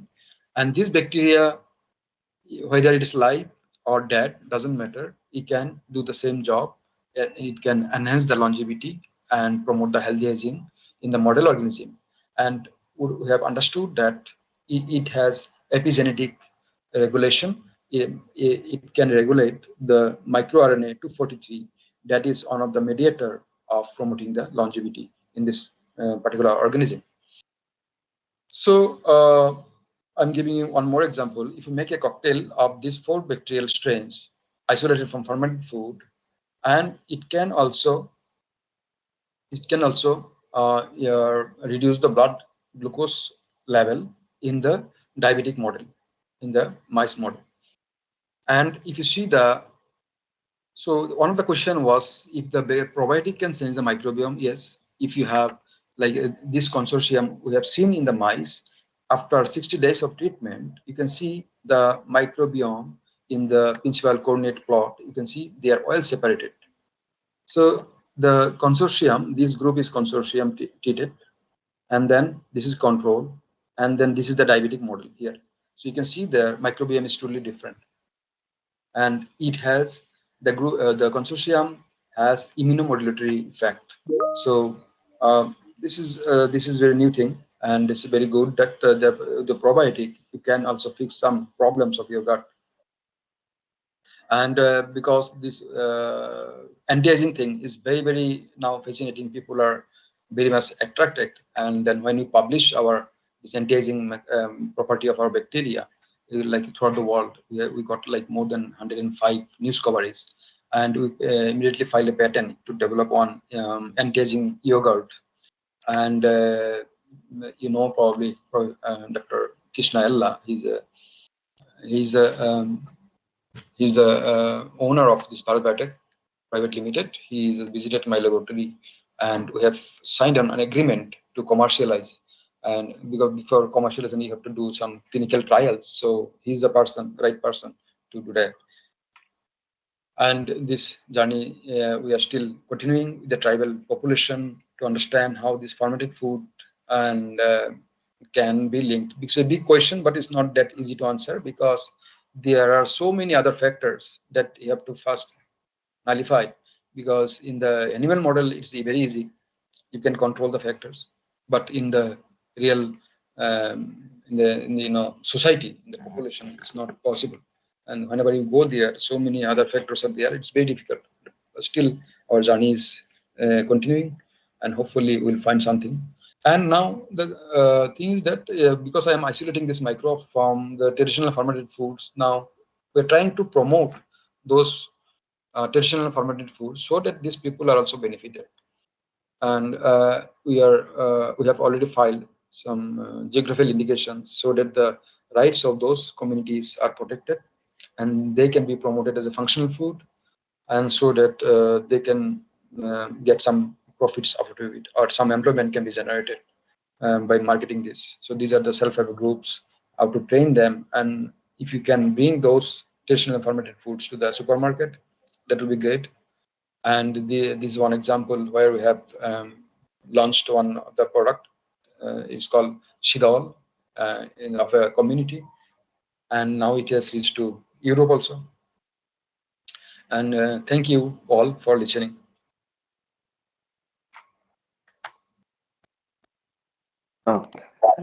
Thank you, sir, for your wonderful talk. It was very interesting how these gut microbiome specific organisms they correlate with the aging. Hope we can have such type of products in the supermarkets so that people have a healthy aging. So if there are any questions, we'll take few things. From my side, I have a few things that like CFTRI is having a full-fledged facility for all the scale-up studies and related to the fermented food products. Any of these organism, what you have observed, whether it was observed in any other Indian population other than the Northeast region? At the moment, the fermented food that I have taken, these are from the Northeast only. So I'll be happy to take up foods from the South. I have not studied those fermented food from the South or from the West. So with the Halami sir, we have already wrote on POSIT. We are supposed to get on POSIT, so we can also collaborate in that particular area. Okay. Yeah, one more question, sir. Good morning, sir. Yeah, good morning. Sir, myself Anil from CFTRI. Sir, in our Karnataka, there are so many tribals, especially related to our Mysore district. Now, another, the tribal name, I think you heard of Soligas. In Mysore district, there is a place called Biligiri Ranganna Betta. They also have they also use so many fermented foods, sir. Yeah. Hello, can you hear me, sir? Yeah, I can hear you. Please continue. Okay, sir. Okay, sir. Actually, what we have seen, even our Sachin sir, what he told, this is fermented foods maximum seen on the northeast part, what they are doing only. In our Karnataka also, some Soligas are there. They are also doing so many fermented foods. Please, can you take up that study, sir? Yeah, we can take up, because if you think that there are so many, because I know South Indian foods like dosa, then your what do you call it, curd rice, and then all are fermented food products, and like these are found everywhere in India nowadays. But if something very special about the local tribal communities that you have mentioned, they are localized. They are not being found in the market or anywhere. So we can definitely look into that. So I will be happy to collaborate in this particular to explore those fermented food of the tribal communities in Mysore. This is very specific to Mysore only, or the other parts of Karnataka also? You find those? Sir, yes, sir. In 60 kilometers. Sir, from Mysore it is 60 kilometers. Yeah. And also near to Mangalore, sir. Upper part of Mangalore, there is a taluk called Sirsi. There is also tribes are there, sir. Okay. In this is one BR Hills, Biligiri Rangana Betta Hills, and also in some parts of the Mangalore, and also some part of, I think you heard, sir, Coorg or Madikera. I have been there. These are the three, and also Heggada Devana Kote, HD Kote. This comes to Mysore district only, sir. These are the four points, sir. We can find a good number of the tribes, sir. Yeah. Okay. So that will be very good. So Prakash sir, maybe we can take up in this DBT project once it comes. Like, it's not in the mandate, but still we can explore.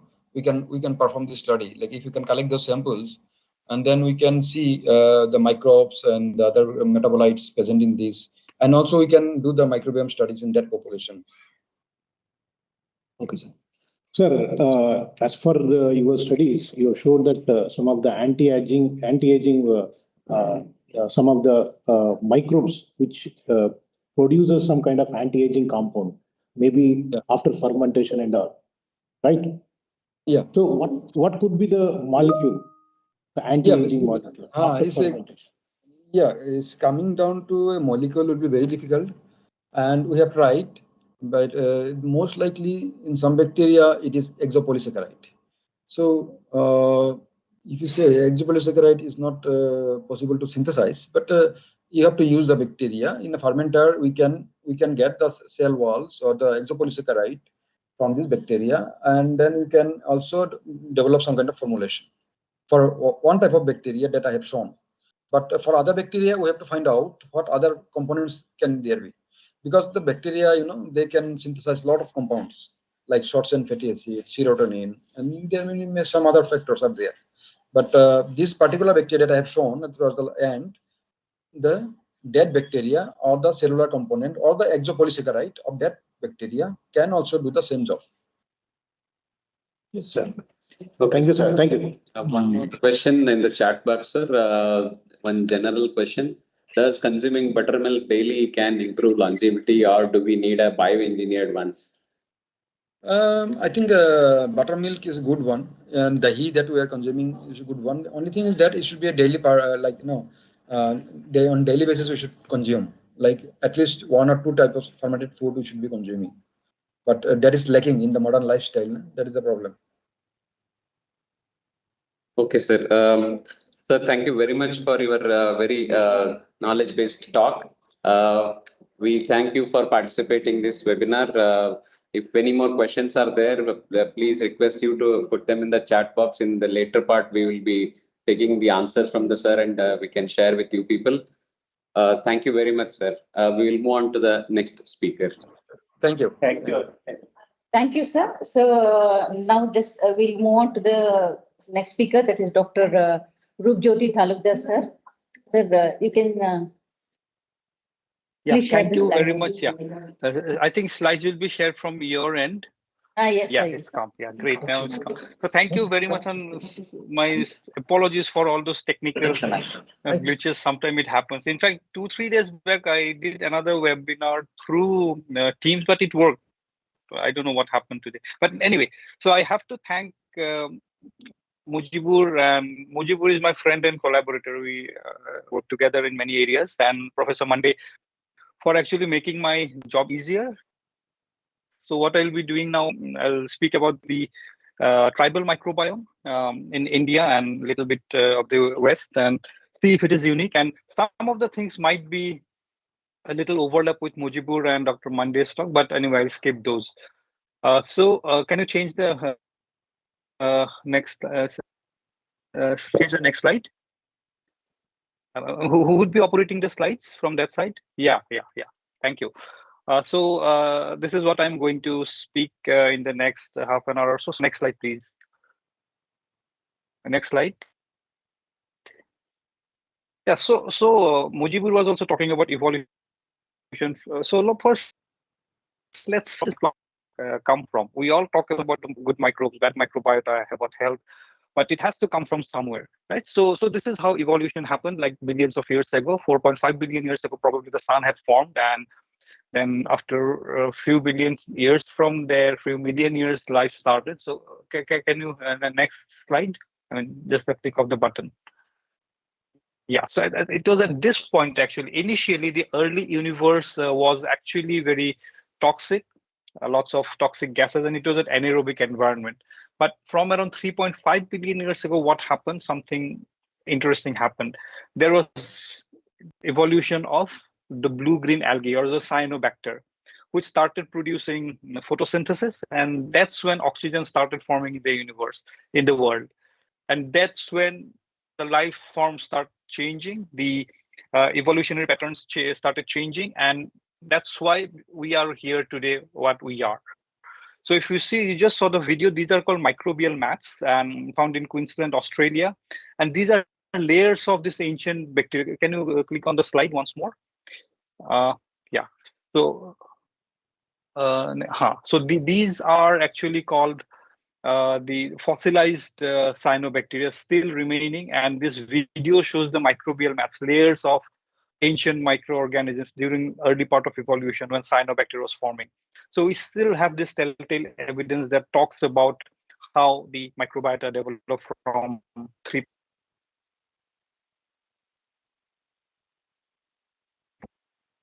Next slide. Yeah, and then what happened? This is much more recent when humans developed in Australia, in Africa, and from there the microbiota from the African early life migrated to the whole world, and based on the local factors, there has been evolution of the organism, and that's what we call the tree of the bacterial life. And then with different life forms and different people based on their local environmental changes and to a certain extent genetic changes, the microbiota in different parts of the globe started flourishing in their own way. Next slide. Next slide, yeah. And then if we look at this microbiota across the years, there will be lots of overlap between the animal microbiota and the human microbiota, and this is more so towards the tribal population and the people who are in the rural area who lives at the fringes of the village. There will be lots of overlap of the microbiota in the humans with chimpanzees, apes, and deers, in fact, even birds. And as the people come away from this and natural habitat, natural environment towards the modernization, there will be a gradient change. I'll again talk in my subsequent slides. Next slide. Next slide. Yeah. Now, why do you study the Indian microbiota to begin with? So if we see, this is India's population this morning at 7 a.m. And as you all know, India is the land of diversities, lots of different people, ethnic groups, modern people, different socio-cultural behavior, flora and fauna. And these colored areas are the biodiversity hotspots. And the northeast, the northern part in the Jammu Kashmir region and in the eastern region of the country, western region, the Western Ghats. These are some of the world's richest biodiversity hotspots, and that is why it is likely that there will be a host of diversity in the gut microbial flora, the gut metabolites, and so it is worth study the Indian gut microbiota, and that is it unique compared to the West, or is it unique within the whole country? Next slide, please. So this is a pan-India study. This is, of course, not a tribal-specific study, but right. And the importance, one important for the youngsters who are sitting in the audience who wants to do microbiome research, sample size. Usually, what happens? These are expensive studies, and usually the funding do not cover sequencing and other aspects, bioinformatics, for a large sample of studies. But with a very small sample, there will be lots of heterogeneity.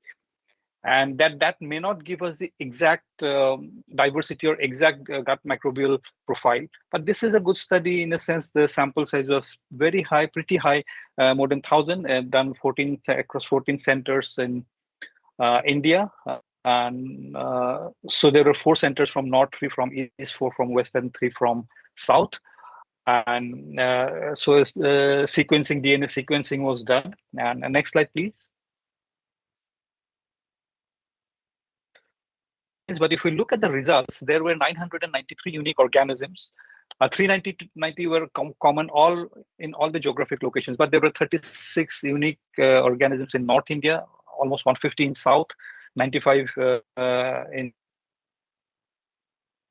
West. Is the core microbiota. If we take all the areas, the common microbiota that were uniformly present were Prevotella copri and Faecalibacterium rosnica, and these two are butyrate. We have heard about short chain fatty acids and butyrate, and these are the butyrate producing organisms which have lots of pro-health function. So this was a study that was in all populations. So next slide, please. Now, what about the other studies? There have been several studies actually done to evaluate the gut microbial profile way back from 2000 by CMC. Then the study, if you see Dehania et al. 2015 was the first study on tribal Indian. You had heard lots of details from Mujibur and Dr. Monday. And then there was another recent tribal studies by Hazarika et al. And I think this study will be taken up by my next speaker, Arundam. So I'll not go into that study. So next slide. Again, this I'll not go into the details. In fact, in between, I had cut short a couple of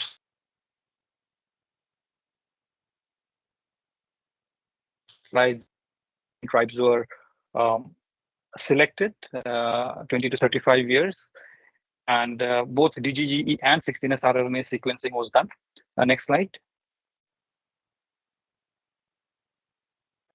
Again, this you had seen. So I'll come to the results a little later, but there were a unique signature of organisms in this group, and the Indian tribals from collectively were very different from most of the other microbiota worldwide, and the only commonality was seen with the Mongolian microbiota. And again, Mujibur already discussed, could be diet. There could be some genetic element associated because there had been migration to at least the Northeast Indian tribals from those areas. And it's not that only the tribal microbiota is unique. Next slide. This was another study on the North Indian microbiota. And here also, if you see, compared to the Americans, if you see the colored bar on the left side, there were significant differences in the organisms between the Indian, the were 460 unique Indian organisms, and there were significant differences in several of them, including Lactospira, Bifidobacterium, and several others from the American gut microbiota. So Indian microbiota has a unique signature, be it the whole Indian population and the whole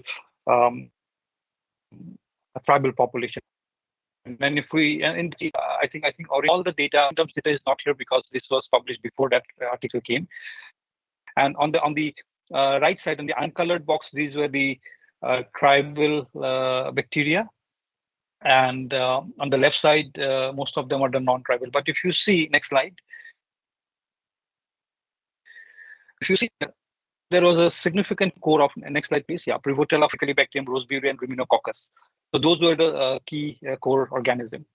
Now let's look at about aging. Mujibur was talking about aging, and he did some elegant experiments showing how those worms had a longer life and other improved metabolic function. So this is a very nice study that had come from Manipur. So there are two districts in Manipur, Senapati and Chandel, and where more than 6 per 1,000 population, 10,000 populations have lived over 100 years. They are centenarians.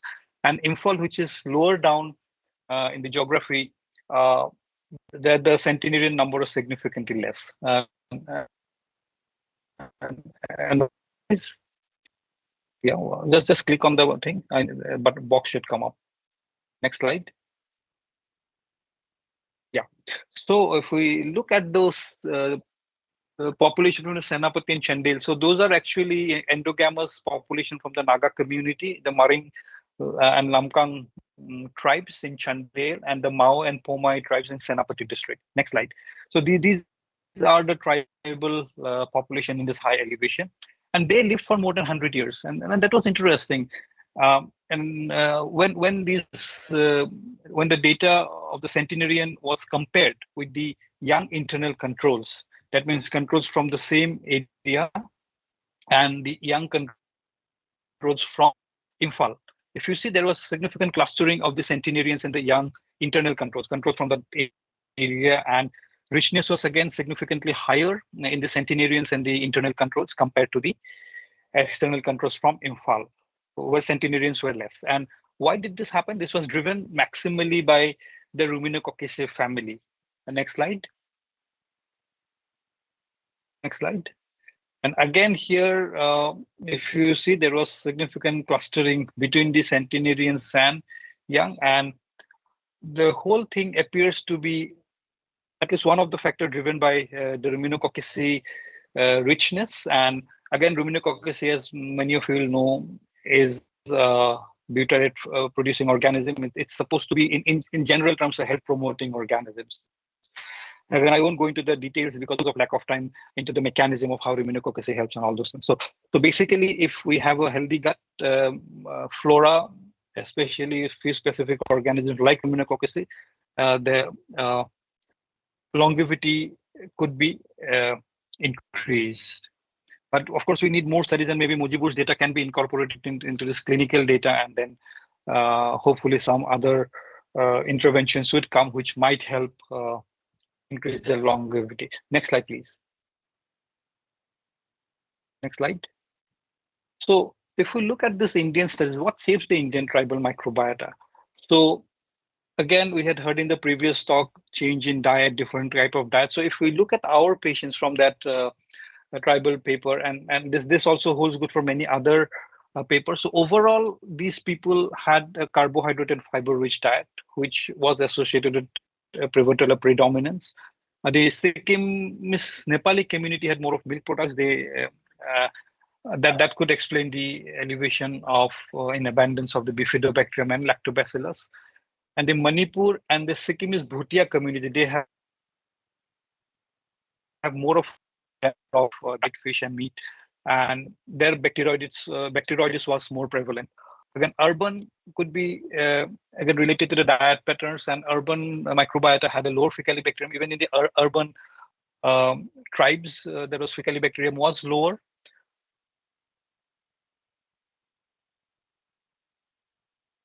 As issue, maybe a factor that could affect the organism microbiota, but again, Can you go back? Can you go back? Can you go back one slide?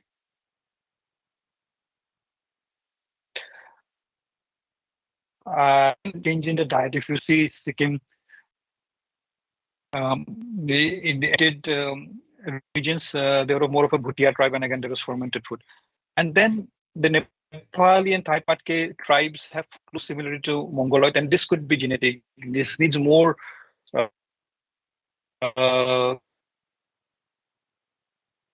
genome is probably mitochondrial project on that.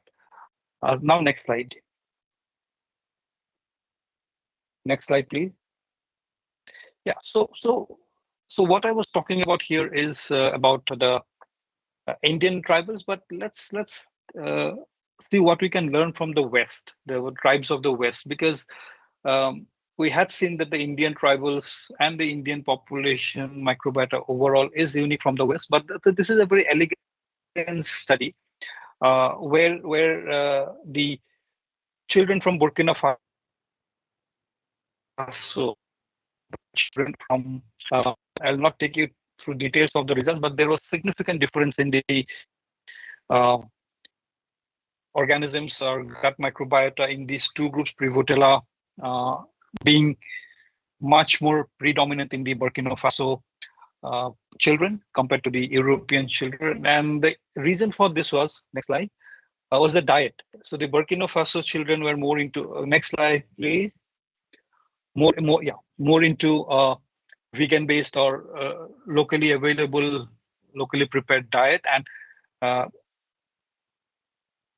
meat-based and high-protein-based diet. And this is the beauty, which clearly shows that people who are taking this vegan-based diet or more of carbohydrates, fermented food, they have a higher richness and higher diversity, and especially alpha diversity. And it's a rule of the thumb kind of thing in microbial. The higher the alpha diversity, better the microbial ecology. That is what we should.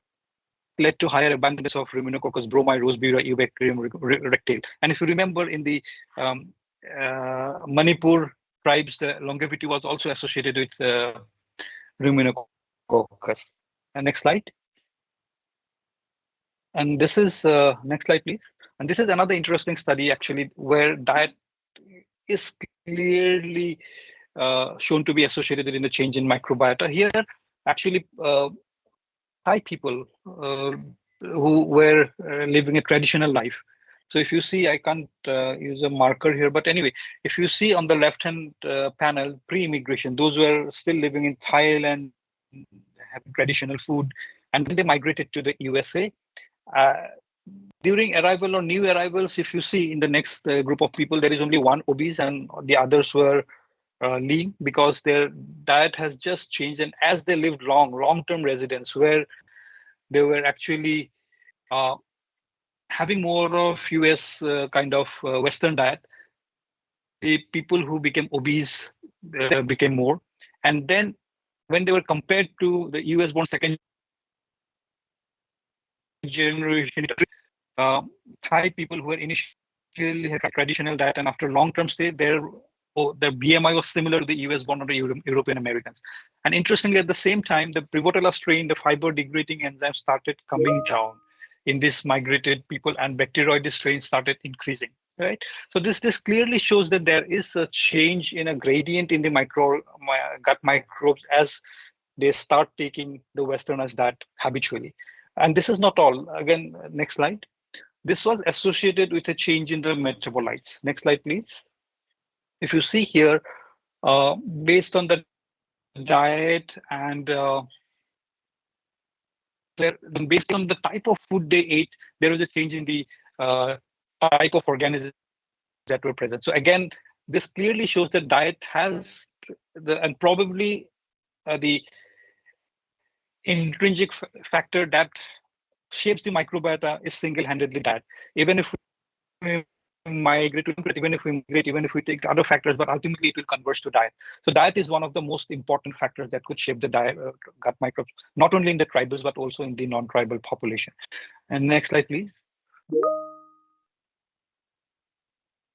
Yeah, so again, I was talking, let's see what we learn from the West. And the Yanomami tribe is a tribe that is seen in the South American near Venezuela. So this is basically Amazonian semi-nomadic hunter-gatherer tribe. They have a closed life. Next slide, please. They have a closed lifestyle. Next slide, please. Next slide. Yeah. So if you see here again, they divided the Yanomami into the Venezuelan side and the other side, and then they compared that with the US micro biome. And if you see in the alpha diversity, the US microbiome had a significantly less alpha diversity compared to the Yanomami and few other tribes. And there was also significant clustering, like so it was the American, the Western microbiota was completely, the US basically was completely isolated from the Yanomami and the related tribal microbiota. Again, reiterating that these microbiota are unique. Even in the West, the Yanomami, and I'll talk about the Hadza also.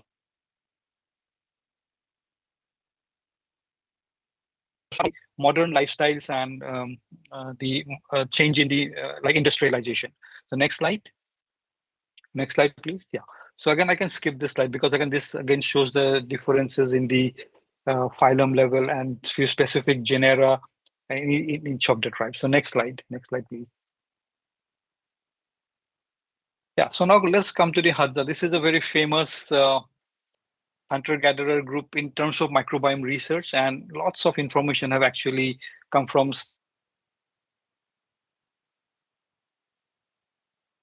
this group. So again, next slide, who lives in close bush colonies. Next slide, yeah. And they have a very specific and limited pattern of diet. So their wild food fall into 5 main categories: meat, honey, baobab, berries, and tubers. And they do not have cultivation. They are hunter-gatherers. They'll collect their food, cook it, and eat. And they practice some domestication of plants and animals and receive very few calories from external sources. And let's see what their microbiota looks like. Next slide. If you see, the most representative families come from are belonging to Ruminococci, Lactobacteria, Prevotella, specific type of Clostridials, Succinovibrio, Spirochetes. So these are very specific organisms that are known to be pro-health. They are known to produce good short-chain fatty acids, maintain the gut barrier, produce lots of good metabolites. And interestingly, 22% of the organisms found in this Hadza, and that was in 2014, were unassigned, meaning they were unique. They were not even discovered before.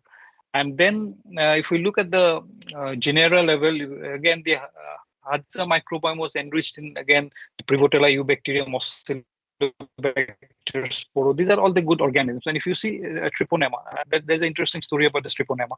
And they were depleted, next slide, they were depleted in certain organisms, which was seen more in the Italian population. So they compared the Hadza with the Italian. If you see the stack bars here, you'll see more of colored organisms in the Hadza group. And towards the right side in the Italian, you don't see all this enriched organisms. So again, that shows that there is a shift. And in fact, the Italians were also eating the Mediterranean diet, which is supposed to be good and health promoting. But in spite of that, there was a different, in spite of good diet in both, there was a different signature in the Hadza. And probably that is because of their hunter-gatherer and type of food they eat, the tubers and berries. Next slide.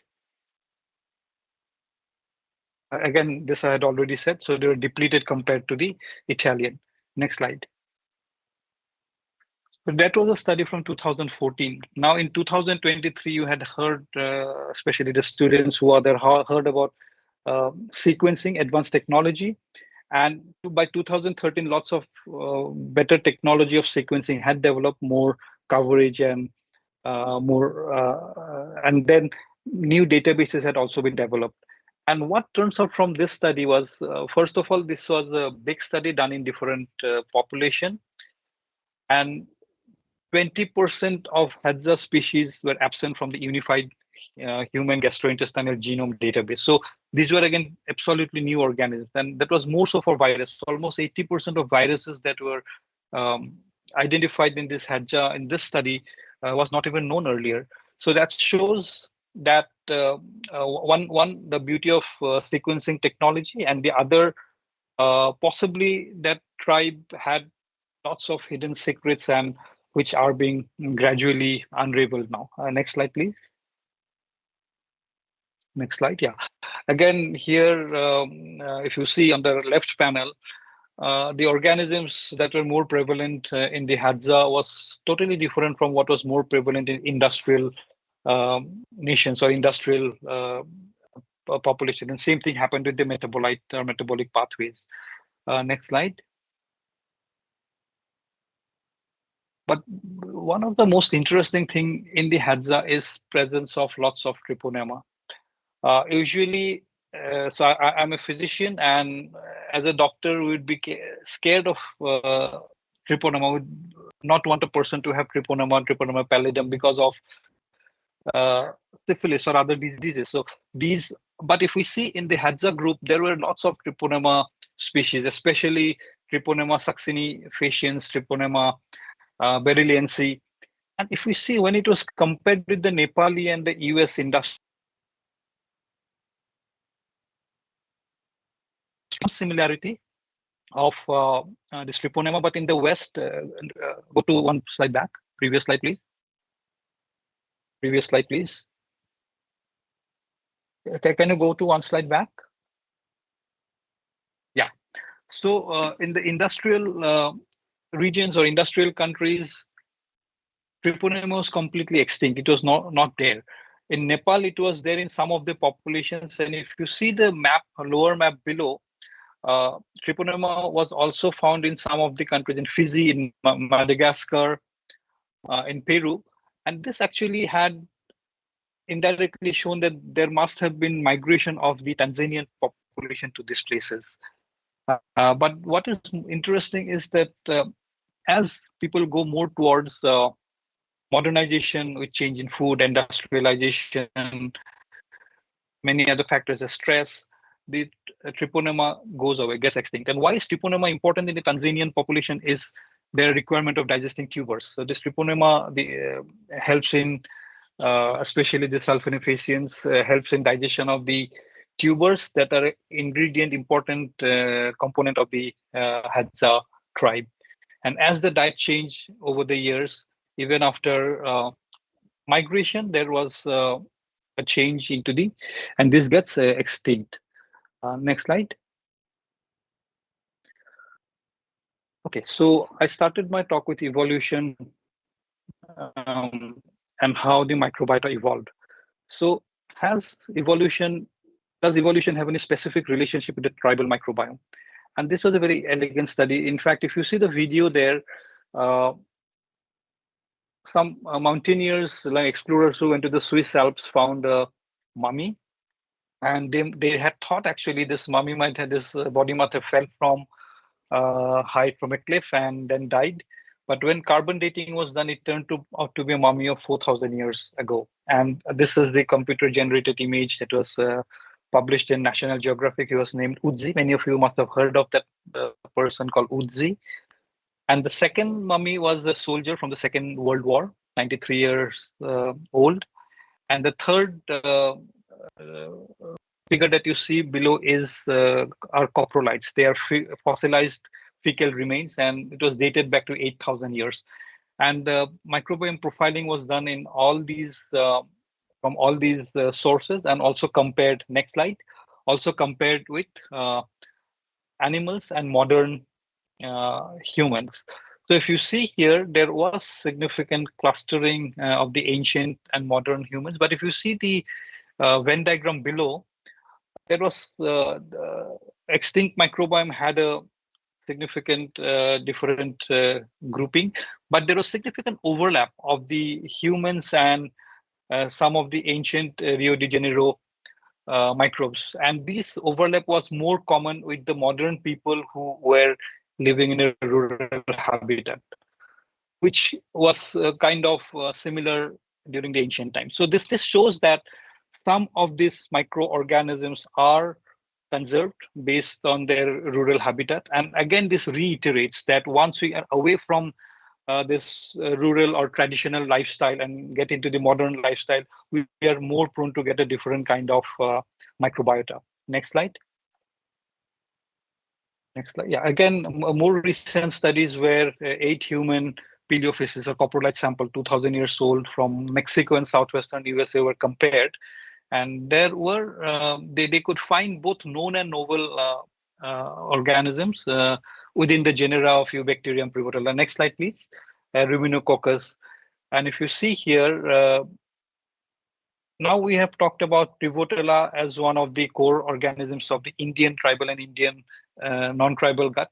And if you see here from this study, what comes out that there have been lots of known organisms that have been conserved from the paleofeces, and there have been several novel organisms. And these novel changes could be a result of natural evolution of this organism, or maybe affected by different human factors. But then suffice it to say, if a person is still within the limits of the traditional lifestyle, rural lifestyle, the organism that had been evolved millions of years ago could still be carried forward, and the health beneficial effect can be imparted. Now, what happens over the years? So if we talk about hunter-gatherers, their microbiota must have also been changed or also been altered, but that was basically because of a narrow factor of dietary components. Then the agricultural revolution came, and here also it was very narrow, the dietary components. Then the industrial revolution came. Dietary components were there, but then heavy metals came in, arsenic came in, and then modern civilization, when we have the aeroplanes and all transport modalities. So dietary component is still there, but we have additional factors, heavy metals, disinfectants, and antibiotics. So a huge area or huge number of factors actually affects the modern civilization. And that is why it's very difficult when we talk about probiotics or we talk about health promoting measures. There are so many confounders. So it's very difficult to bring in a one-to-one relationship with one particular probiotic strain with one health condition. It becomes very important to take care of all the confounders. And that is where Dr. Mande had already said, artificial intelligence, machine learning can help us learn the different, to take care of the different components and then come to one specific personalized modality or intervention. Next slide. Yeah, so again, I was talking about migration, and this is the pattern of Indian tribal migration.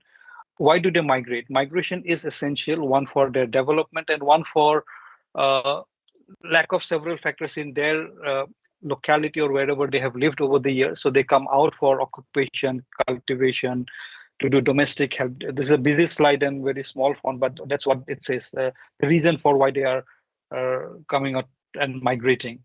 But what happens because of this migration? Next slide. There is a change, and this is a very classical example that the study from Nicobar Island has brought up, and this clearly shows how migration helps. So in this study, actually, there is a group of islands called small islands, Nancowry group of islands, or the southern part of the Andaman and Nicobar. So the authors divided the Nancowry into two parts. One was people from the rural, very rural, and one was from deep in the island, where they live a traditional life and they live a tribal life in a true sense. And they took another group of people who migrated from the Nancowry Island to Port Blair. Next slide. And that's how they divided into three groups: S1, S2, S3. S1 is the remote, S2 is the rural. And if you see here on the box plots on the left, the diversity in the rural and the far remote people were much higher compared to the urban who had migrated to the Port Blair. And again, there was significant clustering between the three groups. Next slide. Which indicates the different type of organism. Next slide, yeah. So here, actually, if you see the it is a busy slide, but if you see the table on the top, the first S1 group is the remote cohort, the second is the rural cohort, third is the urban cohort. And you can see a specific gradient. In the rural cohort, the Bacteroidetes Prevotella Porphyromonas has the highest abundance, but that comes down in the rural cohort and even lower in the urban cohort. Is supposed to be one of the good health promoting organisms in simple language. Again, there is a gradient reduction in Faecalibacterium. And on the contrary, in the urban, Bifidobacterium has the highest abundance compared to that in the remote and the rural cohort. So if we look at the lifestyle there and the culture there, in the remote island, the people who were dependent on agriculture and they lived in the forest, minimal external and social interactions were there. Basically, their diet contained mostly of carbohydrates, including wild grains, cultivated tubers, fruits and fermented. Same type of diet. If you look at the Hadza, if you remember the Hadza diet, proteins were minimal and they were mainly from marine produce. They would catch the fish from the sea or wild boar, they'll kill the wild boar, and minimal tinned and food and beverage. It is kind of similar in the Nenkauri rural group, but then here there was some mixture with non-tribal interactions were there. They could have some access to outside goods. And in the Port Blair people, the Nenkauri people who shifted to Port Blair, there was no cultivation. It was absolutely modern life. They have lots of access to outside goods, lots of social interaction, and they could have access to tinned food and vegetables and processed meat. And again, this shows as there is an improvement in their, or change, not improvement, change in their lifestyle from a remote or rural to urban, there is a gradient change in the microbiota. And this is a very clear example of how migration can affect the microbiota of the Indian tribals. And this is concerning actually, because now more and more tribes are coming out all over India, not only in Nicobar. And that is going to cause a change, and we'll probably lose after several years, maybe 100 years or so, we'll lose the indigenous tribal microbiota, and the whole population will be having a bad or unhealthy microbial profile.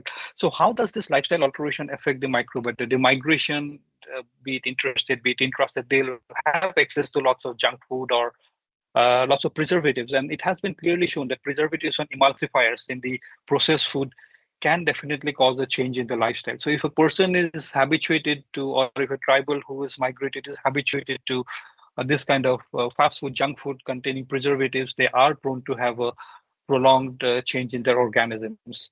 Next slide. How does it affect? Again, I had already talked about this. There is a change or reduction in the good bacteria, Bifidobacterium, Faecalibacterium, Roseburia. So if you look at the gut, a person who is having more of this butyrate producers, their whole gut, almost the entire large intestine, except for the terminal part, will be habited for this butyrate producing healthy organism. But as the person's diet changes, the carbohydrate contains comes down and protein contains come up, there will be a shift in the organism. So the proportion or the extent of the gut where this butyrate producer will be there will gradually migrate up and more towards the small intestine.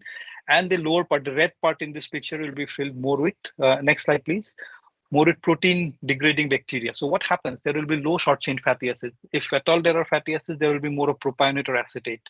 There will be slower motility that would lead to constipation. Because of the lack of butyrate and other healthy metabolites, there will be altered gut barrier integrity and reduced anti-inflammatory effect. If we talk about the immunology of the gut immunology that is mediated by this organism, there will be more of a Th1 type of response instead of a T regulatory response. There will be more of protein-based fermentation. All these will actually lead to a situation where harmful metabolites and harmful bacteria will flourish, and that will lead to alteration of the gut function. These are the gut function, the gut bacterial function, and these will start changing. There will be change in the gut bacterial altered mucosal integrity, and there will be metabolic endotoxemia. Next slide, please. Next slide. And then next slide. Just keep clicking. Yeah. And then the end result, again, I had told this before, butyrate will come down and acetate or propionate will increase, and other harmful metabolites like TMAO, all these things will increase, and that would make the person more prone to metabolic diseases, obesity, atherosclerosis, and severe alteration in systemic and gut immunity, and many allergic disorders. And these are actually shown in human studies which I won't be able to discuss today because of lack of time. The next slide. And the other important, I think, in the modern era, the single most important factor that has altered the gut microbiota, be it tribal, be it non-tribal, are antibiotics. Even simple small antibiotics have been shown to cause reduced diversity of the organism after 2 years or even more. And some organisms actually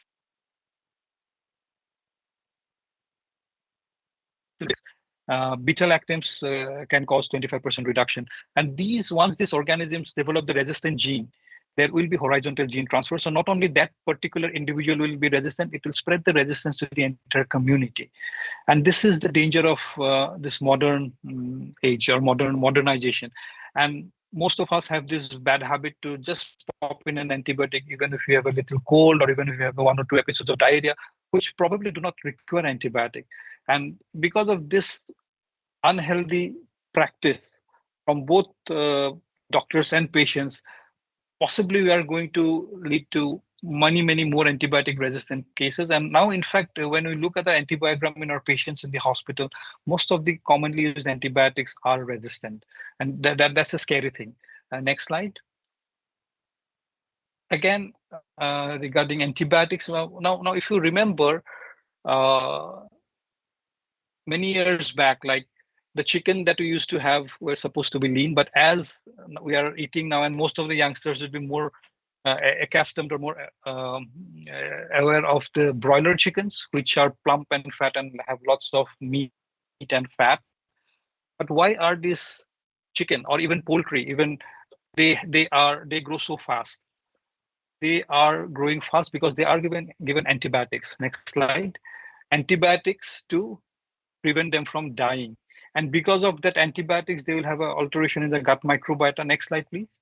And they start getting obese, they start getting weight. And it has been shown, this is an Indian study actually, the broiler chicken actually contains around 40% of antibiotic residues. And more than half of them actually contains more than 2 antibiotic residues. So probably when we are eating this processed or broiler chicken or poultry, probably we are eating more of antibiotics than the meat. And that is why it's important to go to a more traditional kind of diet, lean meat or unprocessed meat. Next slide. And this is, I mean, a matter of concern. So if you see the world map in the right lower corner, in 2050, 4,730,000 people are going to die because of antibiotic resistance related issues.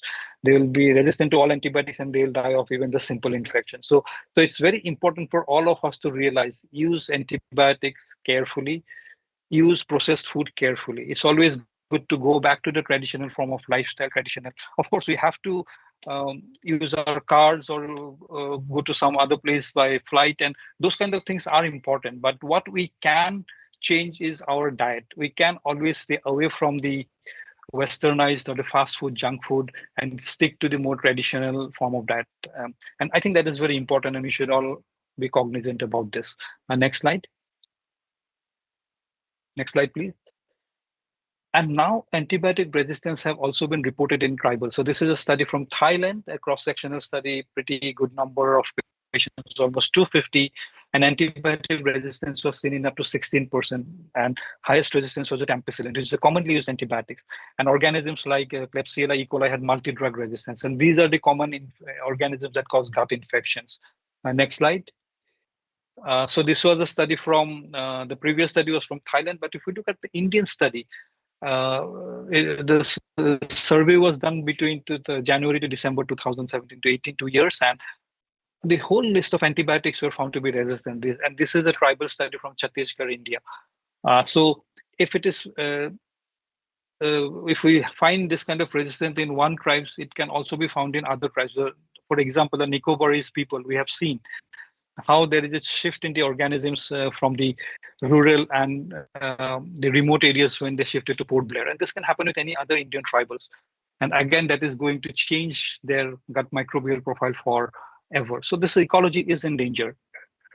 So once this change has occurred, they will make the people more predisposed to several diseases. The boxes in the yellow have been shown to be causally associated with gut microbial dysbiosis, IBD, pancreatic cancer. We had heard about colon cancer, diabetes, atherosclerosis. So dysbiosis has shown to be causally related to this disease.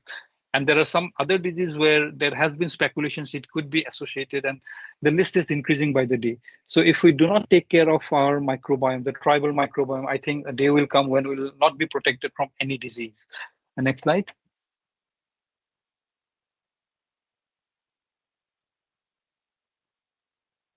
About this, there change in the lifestyle in India. Again, because of that, the non-communicable disease burden in tribal population is as high as in general population. The tribal people who were supposed to stay in a traditional lifestyle, and they had been protected, but as they started migrating outside, they were more exposed to the modernization, and that led them to and exposed them to more risk of the non-communicable disease like diabetes and hypertension and several others, as just like the general population. So this is another serious issue where the administration, where the lawmakers or policymakers should be cognizant and try to protect these tribal population from these kind of diseases. And that will come, one of the most important factors is diet, lifestyle, and staying away from antibiotics and processed food. Next slide. So this is the cycle of evolution. We started as chimpanzees. We started standing up, getting up, and again, now we are leaning down when we are using our computer, the same posture as a chimpanzee. So this is what I call the cycle of evolution, but we have come back to the position of the chimpanzee, but we don't have the microbiota of the chimpanzee or the early humans. And that is where the cycle of evolution should also include. Next slide. So how can we preserve or salvage the dwindling or microbiota that is getting worse than before? So diet, as we had all spoken, I spoke and the previous speakers also spoke about diet.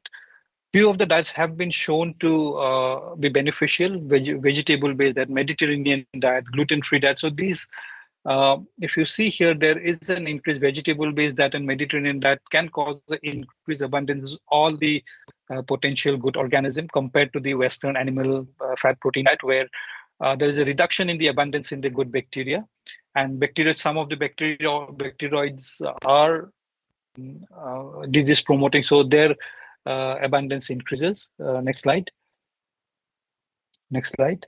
And it's important, Mujibur was talking about some traditional diet and South Indian diet. In fact, South Indian diet, some components of South Indian diet actually have lots of similarity with Mediterranean diet. And our IBD colleagues have actually developed an Indian diet that was tweaked to mimic a Mediterranean diet. So how to maintain the organism, eat lots of vegetables, carbohydrate-based diet, carefully use antibiotics. Antibiotics is necessary in modern life, but it has to be used with lots of responsibility. Fast food, junk food should be avoided, and of course, exercise. And there are many other factors that can improve, but I'll not go into that. We can discuss, but exercise can also help in improving. And whenever we do a dietary changes, we start taking a good diet, it has to be habitual. It's not just getting impulsive, okay, let's change a diet, and for 1 week we have very healthy diet, and again after the second week, we go back to our old lifestyle. No, it has to be habitual. The microorganisms in the intestine has to get accustomed and has to adapt that diet, and that takes time. So habitual dietary changes is very important. And I'll not go into the details of this. Dr. Mujibur had already talked about the local indigenous diet, Kharoli in Upper Assam. Next slide. Next slide. And some rice beer in Arunachal. So these are some of the local ingredients that has been shown to, and Mujibur has done excellent work to show the beneficial aspects of this. And I think this can be now extrapolated to the entire Indian population and taken out, and as he had rightly done, by developing some probiotic with a commercial company. And this commercialization of this is extremely important so that the entire country gets the benefit, and maybe other countries in the world. So next slide. I think I'll stop here with my last slide. So the way forward is we have to evaluate. No, go back. One slide. Yeah. So this is the final message. I have to read it out.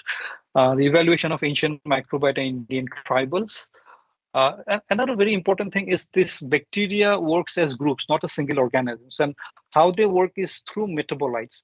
So if you go through the microbial gut microbiome or any kind of microbiome literature, there may be differences in some of the core microbacterium in different sites in different studies, yet they provide a healthy function. Why? This is because of metabolites. So even sometimes a bacterial profile may be different in different population. They produce the same metabolites. The microbiota has a significantly large metabolomic plasticity. So metabolomic studies should always be tagged with all any microbiome studies. Nowadays, doing microbiome studies per se or only the microbiome may not give us the real results. We have to look at the gradient of change in the organisms with change in lifestyle at a larger level. The Nicobar study was a small study. It has to be extrapolated to the whole country. And now I'm sure the group here are in a position to take up this kind of study as a collaboration. The granting agencies will definitely provide enough funds for this kind of study. And here I have to comment again Mujibur for his work for this regional diet and food component. And that has to be again extrapolated and tested in different parts of the country, including tribal and non-tribal.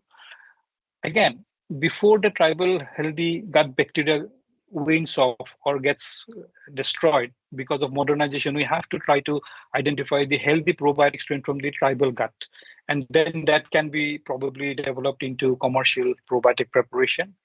And then the tribal development is important. They have to be, their lifestyle, healthcare, everything has to be developed. They have to have good livelihood, but then the maintenance of gut health is important. While they are getting into the modernization, their gut health should not suffer. And this is, I think, a responsibility of the policymakers where they can complement their overall development with the gut health maintenance. And I think I'll stop here. And apologies for just saying change slide, next slide every time. That might have broken the flow. But anyway, thank you very much. And it's time we should all remain connected and conserve the gut ecology. Thank you very much. You can stop the presentation now. You can stop the presentation. There are a few more slides here. Yeah, thank you. Thanks a lot, Dr. Talukdar. I think it is a quite comprehensive talk covering several topics, starting from evolution, human migration. Thank you. Talking about Indian gut microbiome, which it was mentioned that 993 unique bacterium are found. Then moving on to what shapes the Indian tribal microbiota with respect to the food intake, how US immigration westernizes human microbiome. Then finally talking about what impacts the migration does to the Indian tribal microbiota and how certain preservatives, emulsifiers, antibiotics, so on and so forth affect the alteration of the diversity in microbiota. I think a lot of topics were covered, sir. Thanks a lot for a comprehensive talk. We have a few questions here, like around 5 questions were posted. Probably we can take a couple of them because of shortage of time. The first one is, if tribal microbiota is so diverse and unique, that means modern human microbiota is actually incomplete. So probably they want to ask what is the status of the present human microbiota? Yeah.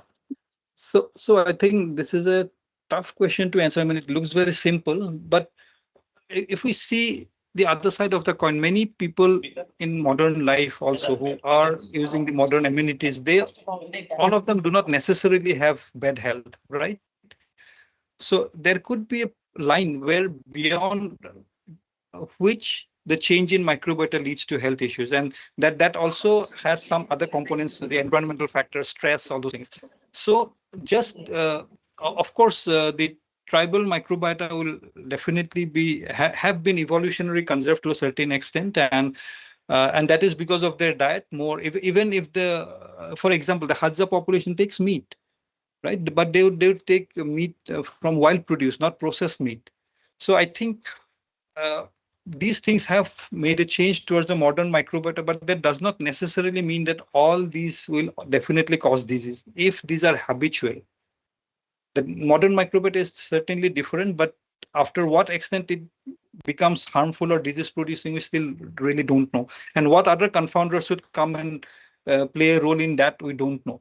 So whatever modernization we have, it should be in moderation. I mean, as of now, with the limited understanding that we have now, if we do it in moderation, and if the dietary changes is not habitual, if we are not used to taking a broiler chicken or a burger once in a month may not do any change. But if it is a like weekly habit or thrice or 4 times a week, that is what will cause the problem. So even though there has been a change by changing our lifestyle, diet, and stress is a very important factor. I mean, now people are realizing how stress can cause a change in the organism, something called the brain-gut axis.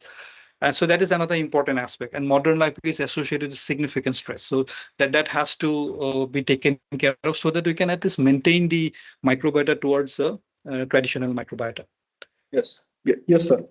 The second question is, does Prevotella found in abundance among Japanese centenarians and Bulgarian peasants? In addition to that, can Prevotella abundance be restored with a diet rich in dietary fibers? Yes, for the second part of the question, yes, definitely. It has been shown that dietary fiber abundant diet, these people have lots of Prevotella, and the Indian core microbiota, one of those is Prevotella.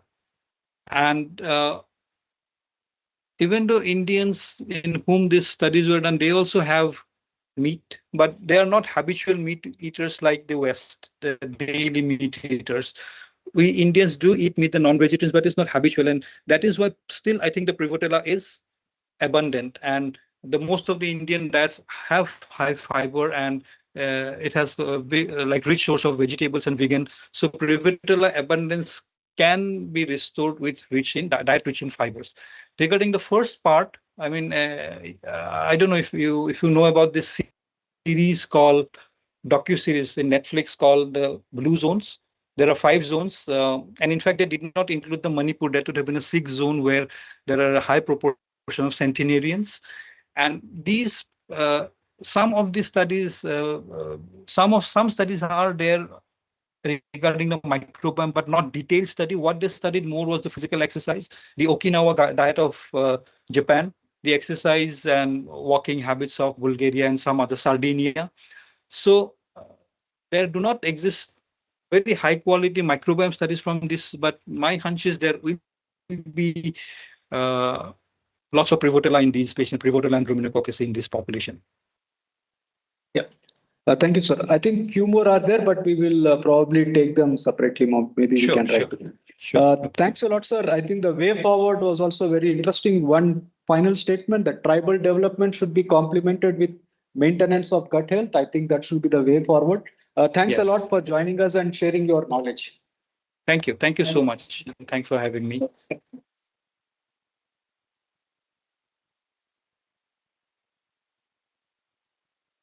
Yes, thank you, sir. Now, on to the next speaker. Now, I invite Dr. G. Suresh Kumar, Principal Scientist, Department of Biochemistry, CSIR-CFTRI, to introduce the speaker, Dr. Indranil Chattopadhyay, Assistant Professor, Central University of Tamil Nadu, Tiruvarur, and take forward the session. Dr. Suresh Kumar, please. Good morning to all. Today, I'm going to introduce Dr. Indranila Chattopadhyay. Dr. Indranila obtained master degree in zoology from Viswabharati University, West Bengal, and doctoral degree in cancer genetics from Birla Institute of Technology and Science, Pilania. And currently, Dr. Indranil serving as associate professor in Central University of Tamil Nadu since from May 2013 till now.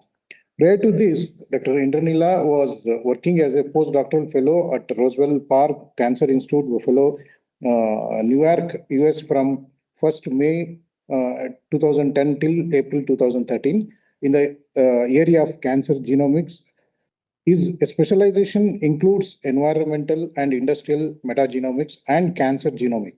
Dr. Indranila has 16 years of research experience. So far, he has been involved in over 3 research and consultancy projects in various capacities as principal investigator and co-principal investigator.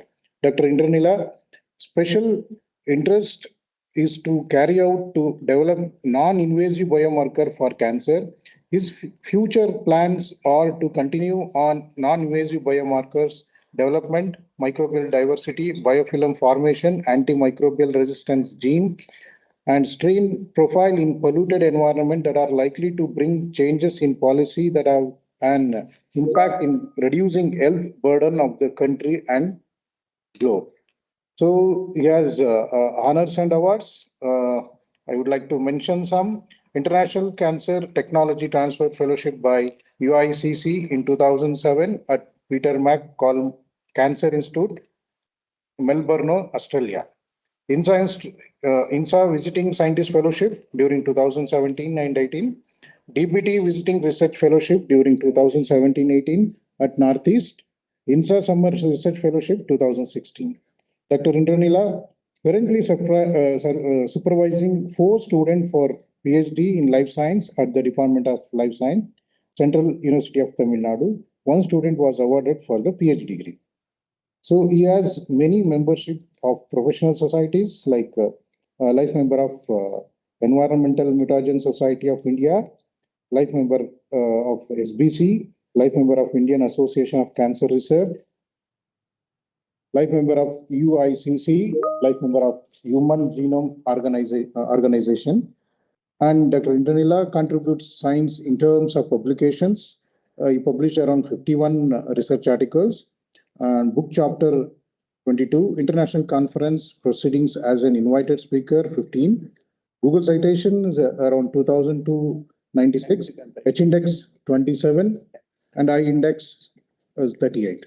So now Dr. Indranila is going to speak on gut microbiomes and ethnicity, exploring the gut microbiome for Indian tribal population and their traditional fermented food as a potential source of probiotics with anti-aging properties. So over to Dr. Indranila.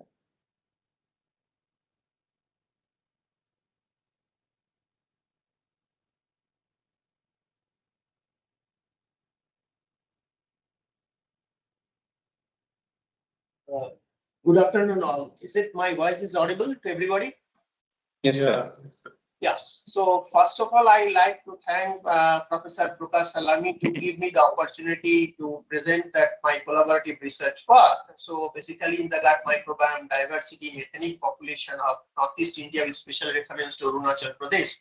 And before I'm going to do about that, because this project was initiated when I have first seen the paper of Professor Mujibar Khan with NC Talukdar paper. So we formulated on the basis. So this is the foundation stone of this paper. So on that basis, and I'm thankful to the Professor Mujibar to look at direction for us for our research work. And I hope you have gone through the gut microbiome and tribal populations with Professor Mujibar talk and also the previous talk. But I'm just going to focus about that Arunachal Pradesh in our study, what actually happened. And also we compared about this gut microbiome study in the Indian population context. So can you go to the next slide? So when you are considering about the human microbiome, particularly considering about the bacteria, fungi, archaea, virus and parasites, but when you go for the whole genome metagenome sequencing, the diversity mainly focus about the bacteria, fungi and archaea. Viral diversity we are going to get it. For that we need about the specialized kind of about the bioinformatics tool, even though for enrichment of the viral virome signature, in particular in the gut samples or any skin samples, that need to be the special precautions of the protocol and need to be standardized separately. Can you go to the next slide? So what actually happened in the gut microbiome? So if you think about that effect of the maternal exposure, so either during the antibiotic treatment, the diet, epigenetic factor, and even the overall the pre-mastication of food, that even the breastfeeding, cutaneous things, whether kind of delivery of that. So all these factors are going to be co-founding factor of the gut microbiota signatures for the newborn boy baby. Not only that, the C-section, so basically about that, and early extensive the bathings, even the dental amalgams, the bottle feedings, and early life antibiotic exposure also influence about the bacterial diversity. So now question is that what kind of modifications happen? Can you go to the next slide, please? Next slide. So this is the overall picture about bacteria. Let us focus about starting from here: nostrils, skin, vagina, oral cavity, esophagus, stomach. Even if the individuals have a Helicobacter pylori infection without having Helicobacter, and also the colon. Now, what you observed about that, when the individuals have Helicobacter pylori infections, we'll see about that most of the predominant of the Proteobacteria group, whereas in the colon, if you see about the large things about the particularly Firmicutes and Bacteroides. So Firmicutes Bacteroides ratio played a significant role. When you are thinking about the esophagus microbiome, that is also the Firmicutes are predominant. And if you think about that in vagina, the Firmicutes are also what we observed about this slide, the Firmicutobacteria belongs to the Firmicutes group, play a significant role, except about the here where the Actinobacteria play a major role. Can you go to the next slide, please? Okay. So what we observed about that in early life, when the individuals are going to get the vaginal mode of birth or the breastfeed, if you see observed about that when the as compared to the C-sections, it clearly mentioned about the bifidobacterium and lactobacillus proportions are high, whereas the breastfeed individuals, the lactobacillus, staphylococcus, enterococcus, and bifidobacterium play a significant role. Now, here I want to going to tell something about that. This gut microbiota not only play about the role in the different diseases protections or also the causing the diseases about the, but particularly about the this biome, that entire that immune systems which are going to develop in our body, that is mainly about this. So the gut microbiota plays a significant role. And what we observed about that individuals who are going to get the breastfeeding and individuals who are going to get that as compared to the C-section to the normal delivery, they are going to make it about that much more effective about that allergy and other immunological immunocompromised parameter as compared to the C-sections and also the formula feeding factors. Now, next is the life cycle where the Western and indigenous cultures. Yeah, so when the Western cultures are there, if you see about that, Akamentia, Shigella, and E. coli are predominant, whereas the indigenous food, if you see the Ruminobacter, Prebiotella, and also the Treponema playing significant role. Now, another one important, so when we are considering about that Western lifestyle and indigenous lifestyle as compared to the food habit, where the individuals who are going to get about the vegetarian food or protein-rich food, if you see the Dracula and Bacteroides are more predominant in the protein-rich individuals who are have it in the protein-rich food, whereas in the vegetarian individuals they have a much more in the Prebiotella, and Faecalibacterium crostoni is now considered as a next generation probiotic. Now, how the drugs are going to affect the gut microbiota signature, whether it is antibiotic effect, whether it is a symbiotic effect. So, because the previous speaker already told, Dr. Talukdar told about that, how the short chain fatty because acetate, propionate, butyrate are there. So, these antibiotic treatments are going to reduce about that as short chain fatty acid production and enterobacterial productions are high. Whereas symbiotics means the probiotics, even another combination of these things that will induce about the short chain fatty acid productions are high. Can we go to the next slide, please? Okay. Now let us come to the human gut microbiome. If we start from the oral cavity, oropharynx, orophagus, esophagus, stomach, duodenum, ileum, and colon. So what we observed about that is basically about that in the colon, in the highest and even the ileum highest proportions of the bacterial diversity. Even the oral also has a highest proportion as compared to the stomach and duodenum, because stomach has a rich source about this particularly acidic environment. And what are the key type major phyla which is present into the bacterial human gut microbiome is the Actinobacteria, Firmicutes, Bacteroides, and Proteobacteria. So we observed about that gut microbiota, the effects about that in the breast, because the individuals who are the breastfeeding infants or those who are estrogen levels, they also playing influential role about this gut microbiota, because already it was well established phenomenon in the gut microbiota playing a significant role in the breast cancer progressions and development. Colon cancers, it is already well established phenomenon that microbiota playing a role, and we already told about the stomach cancer, Helicobacter is also significant. So I'm not going to tell about more about this about the disease progressions, because it is basically about that ethnical and tribal populations aspects. Can we go to the next slide? Okay. So what are the protection against pathogen? If you have a good bacteria, so immunotherapy, surgery, radiotherapy, chemotherapy, even the probiotic that influence about this gut microbiota. So what are the involvement in the gut microbiota involved in the development of the immune system? We have a gut-brain axis, the regulation of the central and cognitive functions, and also in promotion of the metabolisms, nutrition, absorption and energy, and also that some of the bacteria are involved in the biosynthesis of the vitamin and amino acids. See, look at that. If we are considering the E. coli, E. coli is also involved in the vitamin biosynthesis. But the problem is that when the same E. coli which will harbor about the antibiotic resistance genes and it's exposed about the blood, so it may develop about the septicemia. Now the next is the monitoring of the cardiovascular functions and angiogenesis are here. Can we go to the next slide, please? Next slide. Okay.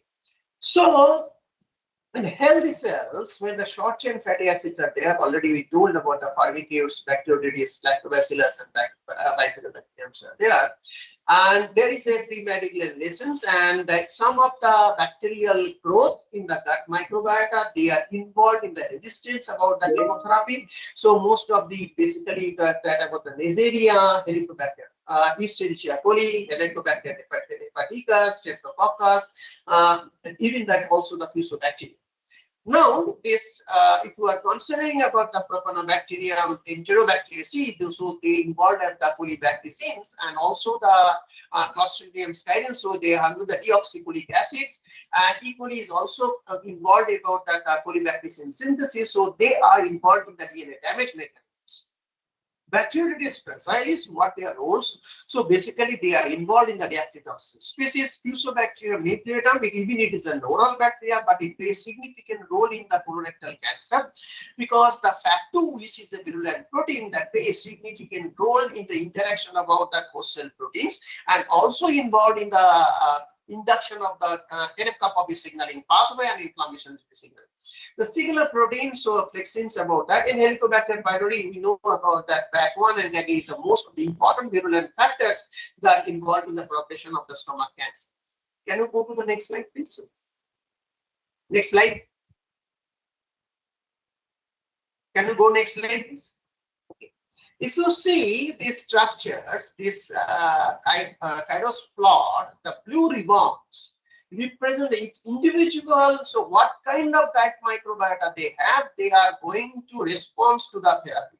So the question about that, if you see the red ribbon represents the microbial taxa that are enriched in the non-response to the chemotherapy, and the blue ribbons, if you see about that, they also have a playing role about that enriched in the context of the beneficial of the therapeutic response. So now question is that this kind of gut microbiota profile, it is not only developed of the indigenous, there are lifestyle effects and what other co-founding factors are influencing about the gut microbiota that I have explained about that. Even the immunotherapy, you know, the ALF4 and PDA antibody immunotherapy that also responds about the unique microbial taxa response mechanism. So that is clearly mentioned. Okay. Can you go to the next slide, please? So this is the role of gut microbiota in the disease. If you see about that in the obesity and unnourished condition, even the type 2 diabetes. So what are the bacterial Streptococcus mutants here? You see, this is a look at the oral bacteria is going high. If is the intestinal, the bile disease, the colorectal cancer, celiac disease, even the organisms, what are the bacterial proportions are elevated and what are the bacterial portions are going to be down. So that clearly mentioned about that this review paper. So so digestions, metabolisms, immune cell, epithelial homocyte, resistance to infection. So these are already I explained about that. Some of the bacteria are considered about the commensal. They need one particular environment to make the pathogenic condition. Some are already in the pathogenic condition like Helicobacter pylori. But Fusobacterium nucleatum, if you consider it is basically uncommensal, they need one particular environment to make it about that the progression of the disease or maybe the positivity of the disease factor. Okay. Can we go to the next slide, please? Now let us come to the technical point of view, so we have a gut microbiota. So this is basically the flowchart of the basic metagenomics protocol we followed about that. One is called the shotgun metagenomic sequencing, and here there are the different tools that are used. What kind of, some people are using the GreenGen database, but previously, nowadays, especially people are using the NCPI database, etc. So when you are going for the 16S V3 V4 specific, we are going to make it about that, about targeted metagenomics. So here we are going for the using the pipeline. In our study, we using the pipeline quantitative insights of microbial ecology pipeline and operational taxonomic unit. So here we also use the PyCrust for the functional prediction, because PyCrust is used for the functional on the basis of the in the cake database. Can you go to the next slide, please? So what is the difference between that? Why, when you are going to choose about that 16S and whole genome sequencing, when you are going to target it about the focus of the single gene or the identification of the microbial species in the sample, then you can. But if you want to go identification about the gene compositions, what kind of functional genes are involved, what kind of functional pathways, what kind of metabolites are involved, then you have to go for whole genome short-term gene sequencing. So it depends upon that what is your experimental objective. On that basis, you need to choose about the 16S or metagenomics. Can you go to the next slide, please? So why 16S? Because in our study we use it because it's the universal phylogenetic marker. It has a single copy genes. It has to know recombination, and the 16S ribosomal regions have a highly constant and highly variable regions, and it has a huge reference database. That is the most important pattern part for the bioinformatic analysis of the metagenomics data analysis. Can you go to the next slide, please? Now, question is that what kind of primer sequence when you are designing the primer about this, which particular regions of the 16S ribosomal RNA regions you are going to choose. So let us say about that, if you want to make it the primer of the B1, B3 specific, it favors the Prevotella, Fusobacterium, Streptococcus, Bacterium, Porphyromonas, and Treponema. Next, if you go make it about the V4 and V6, it failed to detect the Fusobacterium. Next. So if you make it the V7 and V9, it failed to detect Cellonomonas, TM7 and Mycoplasma. So that's why Illumina and most of these people recommend about that V3, V4 region specific primer to define about that 16 microbial study determinations. Can you go to the next slide, please? Okay. So we have done some pilot study about that gut microbiota profile about this diabetic patient, type 2 diabetes patients. Here we only considering about the male, because we know that why we took it about the type 2 diabetes in the male population, because the gut microbiota of the female, even if they are a type 2, there are some confounding factors are there, because like the hormonal changes in the post-menopause that also affect the hormonal influence, also gut microbiota influence. So to avoid these things, we specifically focus about this type 2 diabetic patients in the male, and age and sex may speak about the healthy individuals control.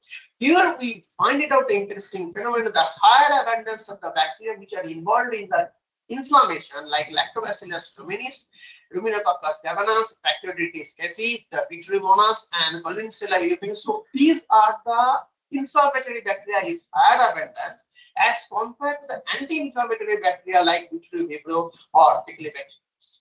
So here we draw the conclusion about that the inflammatory bacteria and non-inflammatory bacteria proportions are may develop about that in healthy individuals to type 2 diabetes condition. Can we go to the next slide?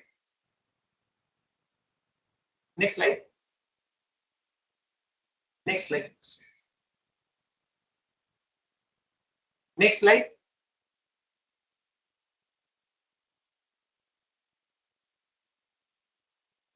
Next slide, please.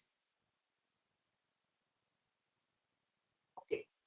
So these are the Venn diagrams representing about the rural, urban, and the area. This is actually THS type Professor Bhagavatos Das data. So what we observed about that in hemophilus, that only it's outliers is basically in the day regions, whereas the urban region, the Pityromonas, even Succinivibrio,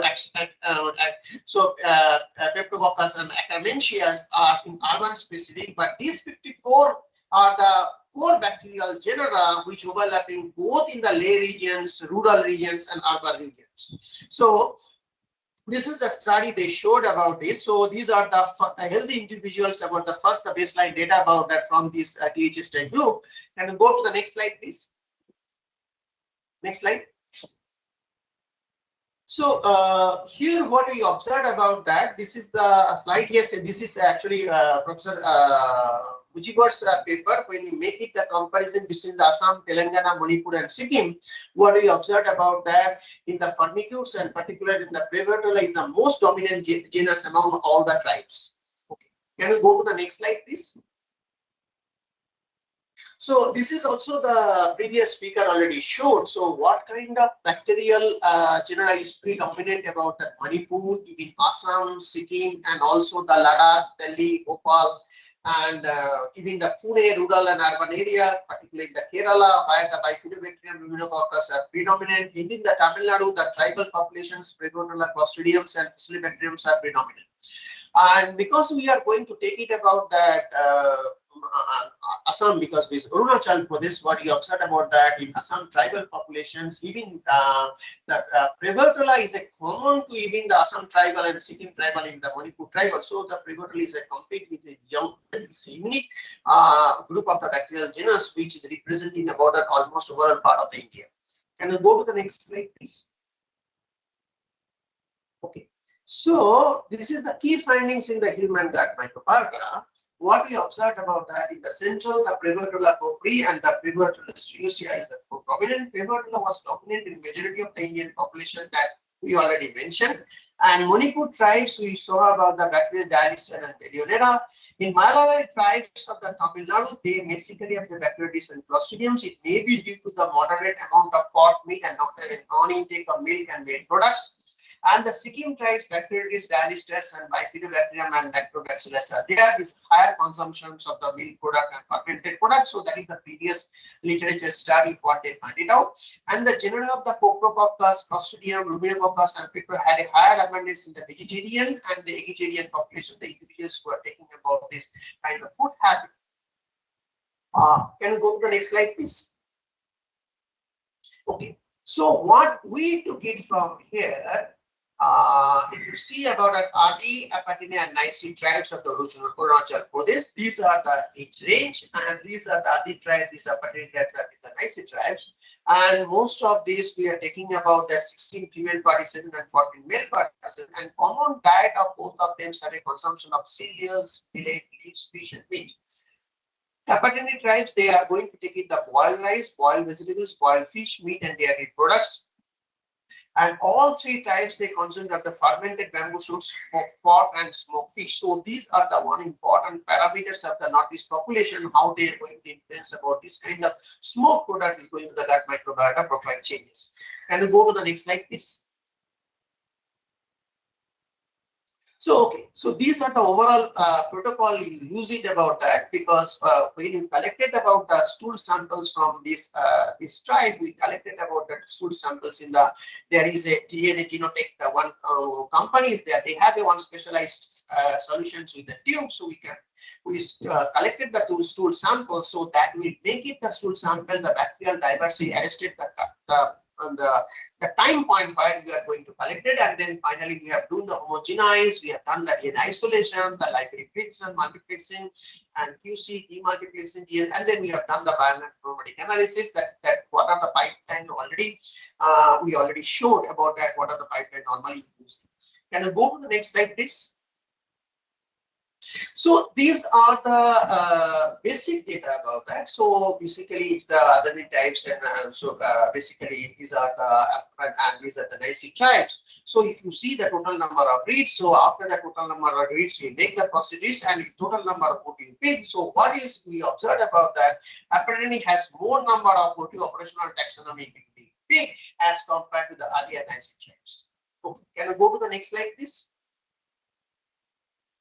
So basically the first important thing when you are going to get it about the rarefaction plot, and the rarefaction plot will determine about that whether the bacterial diversity reaches in the particular dimension or not, or whether it is reaches in the saturation, or then we have to go for the alpha diversity index. Alpha diversity has three parameters.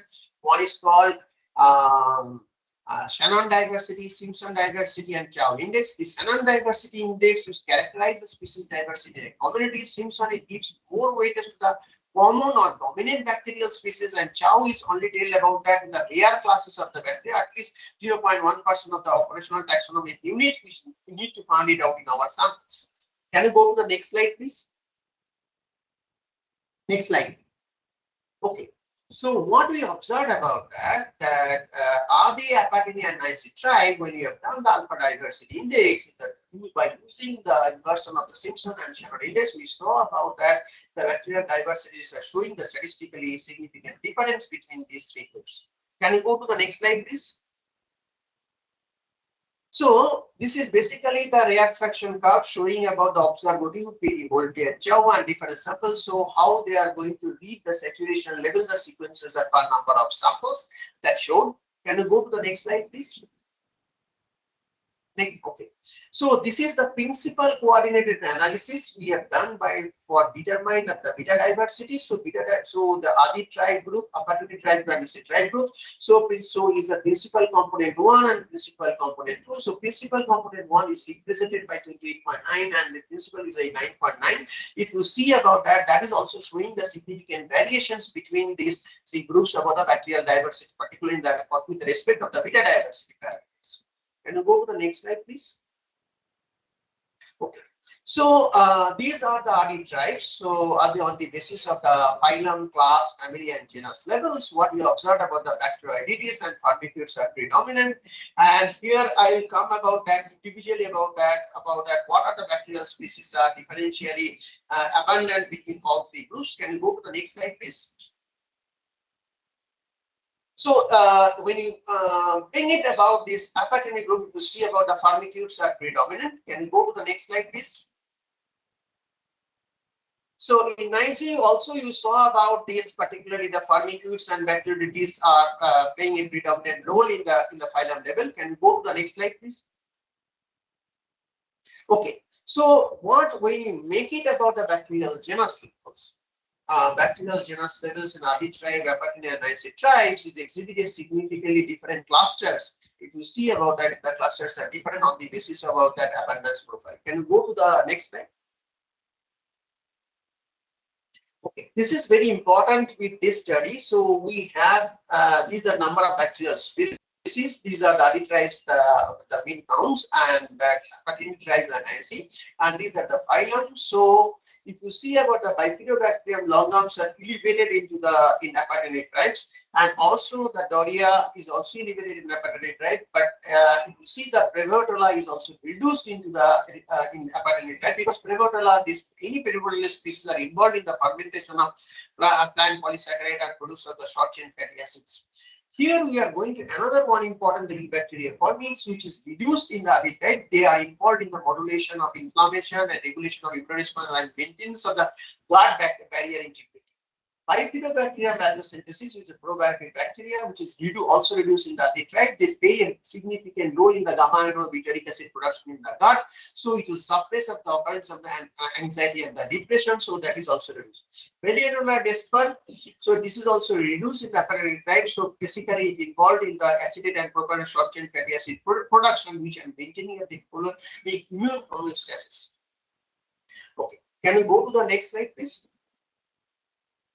So here what we are going to show, when you have a dietary fat, particularly the eubacteriums. So these are the gut bacteria. So we have a propyl monosaccharide, propionyl acid, and the butyryl acid. So these eubacterium species are involved in the propionate production of the short chain fatty acid. These short chain fatty acids bind to the G protein coupled receptor, and when they involved in the bind to the G protein receptor, they were involved in the IL-8, so interleukin 18. So this interleukin 18, and also they downregulate that about the NF-kappa pathways and also the transcription factors. So like the STAT3, IP1 is not involved. So even also they are involved in antimicrobial peptide productions. Whereas when this same short chain fatty acids, you see about the TNF alpha, IL-6, IL-12, and IL-10 gamma. So these are the inflammatory cytokines are downregulated, whereas the IL-10 and VEGF beta, which is the anti-inflammatory cytokines, are elevated. Can you go to the next slide, please? So another one important thing that Collinsella, if you see about the gut microbiome, so if there is a low abundance of Collinsella is their gut, so they are involved in the ethanol production, low level of ethanol production, so low inflammation, we have a healthy gut. So if we have higher abundance of the Collinsella in any individual, so it is also involved into the ethanol productions and high inflammation, and if they are involved in the development of the non-alcoholic fatty liver disease. Can you go to the next slide, please? So this is what I told about this, particularly this the gamma aminobutyric productions, about that how the gut microbiota and gut brain axis play a significant role, and how they are involved into the suppression about this anxiety and depression. So what are the bacteria involved that I already explained about in the previous slides. Can you go to the next slide, please? So now there is a non-Western diet and Western diet. If you see about that, rheumatoid arthritis, if you see that in the context of the Helicobacter pylori, see the non-Western diet is the high Helicobacter pylori abundance, and the Western diet about the low Helicobacter, so basically about the Prevotola copri abundance, and here is also the low Prevotola. And not only that, the pharmacomicrobiome is one of the leading area, because the carboplatins and it induces the Prevotola copris abundance, whereas the glucagon-like peptide, which is normally used for this type 2 diabetes treatment, they are also reducing about this Prevotola copris abundance in the gut. Even the eradication of the Helicobacter pylori also induces the abundance of this Prevotola copri. Can you go to the next slide? Okay. So we have done the tribe Staphylococcus aureus infection with the extended bar plot and the functional prediction analysis by trust. So Staphylococcus are glycerolipid metabolism, histidine metabolism, and xylene degradation are playing a significant role. Whereas the N-glycan biosynthesis, glycine and serine metabolism, threonine metabolisms are more predominant in apatenic groups, and niacid groups, but also the glycine, serine and threonine metabolisms are more predominant, really significantly elevated. Can you go to the next slide? So co-occurrence network analysis we have done by the Megan. So these bubbles, if you see about that, now the number of bubbles are, if you see about the more number of rings. So if you see that bubble size are more, they have a more number of rings as compared to the small number of size of the bubbles. And how this co-occurrence network is analyzed so that any particular the bacterial structure should be present at about 80% of the total sample, with 0.01% about its abundance. And what we observed about the Lactococcus, Actinomyces, and Enterococcus and Coprococcus are positively showing by healthy groups. Pneumococcus, Enterococcus, Streptococcus, and Coprococcus, Staphylococcus showing the positive association apatenic groups, and Citrobacter, Enterococcus, Coprococcus, and Actinomyces are also showing the positive association in the niacid groups. Can you go to the next slide? So the overall concept is that the Firmicutes, Actinobacteria, Bacteriobacterium showed significant difference in the abundance types, and Bifidobacterium, Collinsella, Prevotola, Lactococcus, Lactobacillus, Streptococcus, and Clostridiums are observed among the three types at the commonly the genus levels. And Prevotola was highly abundant in Adi tribe and Niacid tribe as compared to the Apatenic tribe, and Bifidobacterium was more abundant in Apatenic tribe as compared to the Adi and Niacid tribe.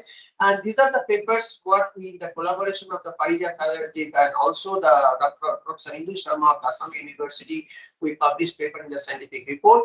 Can you go to the next slide, please? So I'd like to thank my collaborator, Professor Indu Sharma, Department of Microbiology, and Professor Dr. Parijat Gaurav of the Department of Microbiology. She already completed the PhD and she joined with the RA position under Professor Mujibar. And this project was funded by the Indian Council of Medical Research. Thank you so much.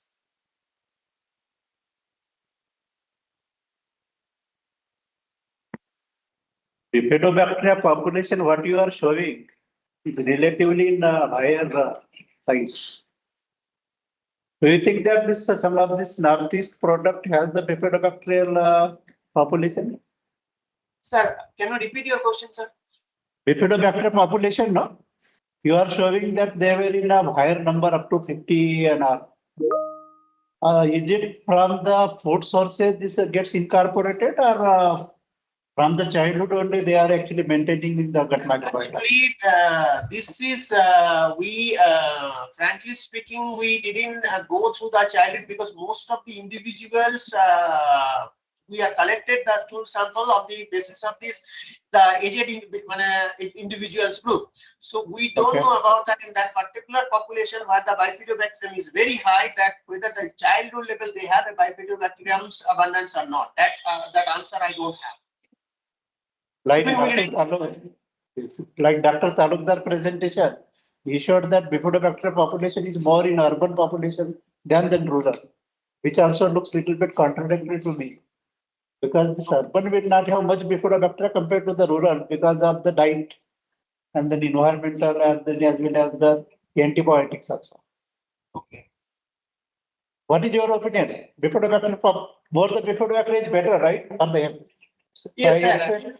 The rural people will have, rural or tribal people have more bifidobacter in their gut microbiota. Yeah, if the individuals has a bifidobacteriums, this thing, because what I showed about that bifidobacterium aldocentesis, so if it is there, so gamma amino butyric acid productions are there. The individuals, if we do not have that, we cannot tell about that may chance about to develop about anxiety and depressions. But there are some other co-founding factors are there. Not only one bacteria or one particular organisms are involved to develop about that this kind of such kind of complex disorder. Actually, bifidobacter population increases under stress or upon medication also. Yes, yes. You know, but then you are taking the sampling in a such a way that the people are healthy. They are not under any medication. They don't consume the antibiotics, right? Yes, yes, yes. Because we have to avoid that antibiotic. The individuals who are taking antibiotics, even also when we have given the selection criteria, we exclude about the patient those who have any comorbidities like about that cardiac problems or gastric problems, etc. And type 2 diabetes, because that will affect to our population, but that microbiota profile. Overall, when we see that private population is more, which is actually the sugar which stimulates our carbohydrate. Like if we suppose bifidobacter, so it is N-acetyl glucosamine, right? For bifidobacter, any such a carbohydrate is identified? Or what is your opinion? Why Privatola is abundant in Indian or in tribal population over the rest of these people in the world, or European or Americans? So one important thing is about what I personally feel about that more or less almost kind of common food habit. If you see about that in the Northeast, what they are taking about that, except about that western part of the Assam, Punjab and all these things, most of the people they are taking about the rice items and the common. And another one important that the current features about this, about the fish, about what kind of fish they are using, about the smoked fish also. Okay. Okay. Yes, sir. Dr. Indranil Chattopadhyaya presented on the topic gut microbiome diversity in ethnic population of Northeast India with special reference to Arunachal Pradesh. So, Dr. It's a wonderful presentation, sir. And you have showed us that the tribe community, due to their remote living and traditional diets, have diverse gut microbiota potentially linked to better gut health. Further, how ethnic diversity, diet, and lifestyle influences the human gut microbiome and its role in health and disease. So it's open for the discussion. So few questions are there. There are a few questions in the chat box. Many are there. 4 questions are there. Is there any interaction between microbes added via maternal and external source of gut microbiome? Gut microbiome and? Gut microbiome, external source to gut microbiome. Sir, can you repeat the question? Is there any interaction between microbes added via maternal and external source to gut microbiome? Yes, obviously, because about that, what particular environment they are going, particularly in this population, because we don't know about that, the indigenous soil, what kind of habitat they are going to, so that may going to get the exposure about that. And most of these Adi types and all these things, they may about the agricultural involvement or other activities. So that may possible about that environmental exposure is there. Okay, sir. So the second question is, how can we segregate the viral reads in our sequence data? Bacterial could be mapped using 16S. For virus, there is no such conserved region. Sir, first of all, the 16S, B3, B4 region specific, we cannot do the virome sequencing. If we want to go virome sequencing, we have to go whole genome, metagenome sequencing. Number one. Number two is that there is a separate pipeline, sir, where you are going, because recently we face the same query from the frontiers, because they are asking about that for virome diversity, you need to do the specialized protocol for the enrichment, because what we observed about that, when you go the whole genome, metagenome sequencing, the bacterial diversity, fungi diversity, archaeal diversity, even the we are getting the virus on the basis of, because that we are going to the crack into the builder about the software, and they are going to make it the alignment on the basis of the NCBI database. But to proper viral enrichment and all these things, we need to go for the specialized protocol, even in the wet lab procedure itself. Okay, sir. And that is published in the Nature. I forgot about that, but recently it came in Nature publications. Another one is there any influence of seasonal variation on human microbiome composition? Seasonal variation, is there any? No, that normally we didn't study about that, because these are the confounding factors we didn't, because it may be the variations are, it may be variation will be there, because the individuals who are going to normally about that, keeping that during the tropical times, and also but Arunachal Pradesh temperatures are almost same. It's not that much of the, so much about the moist and humid climates are there, because it is towards about this. Are Fusobacterium decide the longevity of the animal? Fusobacterium? Yes, there are questions. So Fusobacterium nucleatum, if it is a commensal, it is mainly present in the oral bacteria. It is involved into the colorectal cancer and other, and it is a strong biofilm producer also. But the issue is that in Fusobacterium, we cannot directly tell about that. It is related with the longevity, but rather than that, Fusobacterium, another one important oral bacteria, will play a significant role of several comorbidities, that is for Porphyromonas gingivalis. Okay, sir. The last question is there any potential for developing probiotic or therapeutic intervention based on these tribal gut microbiomes? Obviously, it is there, because that's why that Bifidobacterium maltosynthesis, or whatever the probiotic bacteria, if you got it, if you go for the particular formulation, and if we make it the formulation about that these individuals, and then again go back to the study about that, whether that microbiota were influenced by these probiotic formulations or not. That is always it is there. Yes, sir. A few more questions are there. We are last one is there. Yeah, Indians having an average span of 62. Last one, sir. Yeah, please tell, sir. Please read this. Yeah, so another last question, sir. The Indians have an average lifespan of 62 years, where other Asian like Japanese average lifespan around 98 years. Are we genetically have lower lifespan, and what's your opinion on can we improve the lifespan through diet induced microbiome change?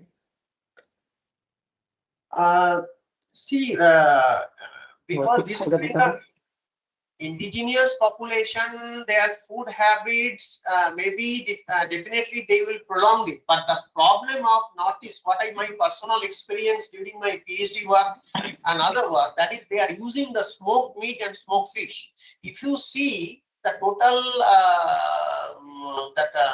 particularly in the stomach cancer in India, the highest proportion of stomach cancer in Mizoram.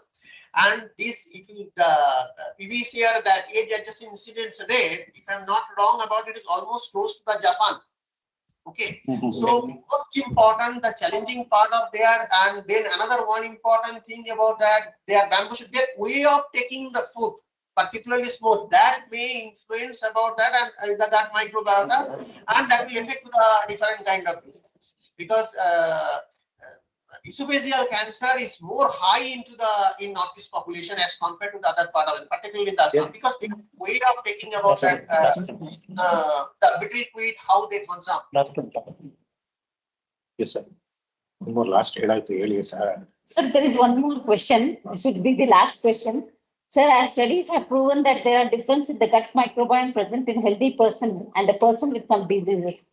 So if we can supplement some of the good microbiome with diet that are present in the gut of a healthy person or which have a negative effects on the bad microbial population, will it help in the management of the disease? What are the important parameters, points we should keep in mind for planning this kind of research work? Madam, the first important thing is that because the population size, we need to go for the large scale. Okay.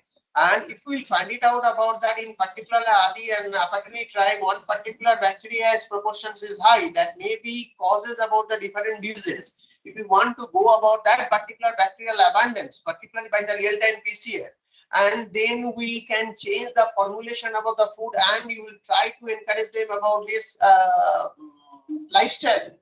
So then we can go back about that, then really that this in the gut microbiome, that particular bacterial species abundance are going to influence or not.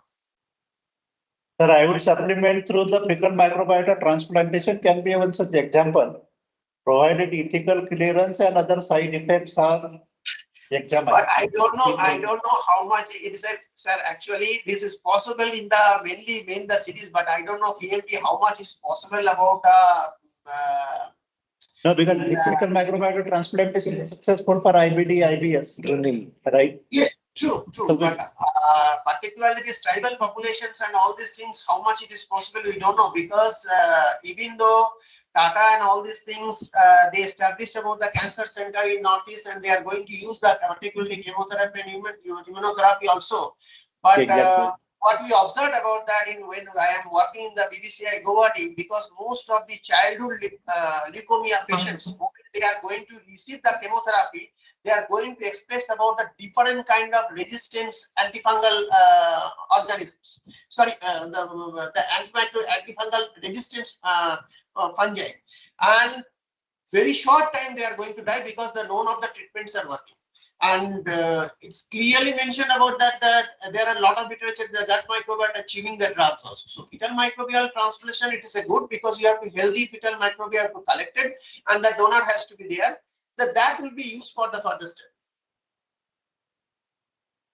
So thank you, sir. It's a wonderful presentation. And within a short time, we were able to cover all the things. Thank you, sir. Thank you very much, sir. Okay. So can I leave now, sir? Yes. Can I leave? Sir, last we have a small valedictory session for 10 minutes. Meeting really. Okay. Just be online for 10 more minutes. Yeah, now we have now come to the end of the webinar. The discussions were very informative, enriching and engaging. Heartfelt thanks to all the speakers for sharing their knowledge and expertise. And we would like to mention here that the participants, those who have joined the full session of the webinar, will be awarded with the certificate. Thank you all. And as a part of the valedictory of the webinar, I request Dr. Sachin Alagar to share the report on the webinar. Dr. Sachin Alagar, please. Thank you, ma'am. We all believe that it was a wonderful session. We had 4 eminent speakers in the webinar and gave a very informative insights on the tribal gut health. So the webinar started with welcoming the chief guest and director CSIR-CFTRI, and our director also invited the speakers, participants, and heads of the departments and colleagues from the CFTRI. The chief guest of today's function was Dr. Deshmukh sir. In his inaugural address, he emphasized that the topic chosen for the webinar is highly relevant and timely for the Indian population. He noted that India's diverse culture, particularly among tribal communities, make it crucial to study the gut microbiota, which plays a significant role in influencing mental health. He appreciated the selection of eminent speakers from across the country who are experts in the field of gut microbiota.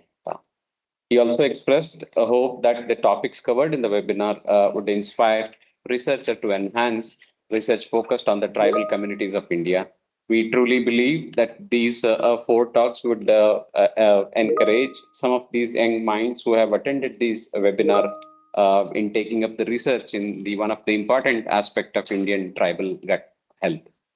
Director CSIR-CFTRI highlighted the dual nature of microbes being both beneficial and responsible for the spoilage. He stressed the importance of focusing on gut microbiomes and their influence on gut health, functional foods, pollution, the environment, and the medicine. He extended his best wishes to all the speakers, participants, and organizing committee members, especially in context of celebrating Jan Jatiya Gaurav Varsh with relevant to the impactful topics related to the tribal communities. We had a first speaker, Dr. Sharmila S. Mande. Madam presented her research on the gut microbiome diversity among Indian tribal population in comparison with the global data. She presented the algorithms developed to assess gut health and predict the metabolic disorder. Her presentation emphasized the significant role of diet in modulating gut bacterial interactions. Her insights into the use of machine learning approaches to study gut health and diversity were especially commendable. The second speaker, Professor Majid Khan, delivered a talk on various fermented foods from the northeast region of India. His group discovered a correlation between the consumption of fermented foods and anti-aging effects. They identified microorganisms with the potential anti-aging properties and studied its signaling mechanism using nematode model. His work towards securing GI tags for 6 fermented foods of northeast was notable and commendable. We really thank him for providing his insightful talk in this webinar. The third speaker was Dr. Rupajyoti Talukdar, who gave a very scintillating talk about the overview of the tribal population and their gut health throughout the world. He covered the tribal gut microbiota is considered to be unique due to the evolutionary history stemming from human migration and subsequent diversification of the microbiota across different species.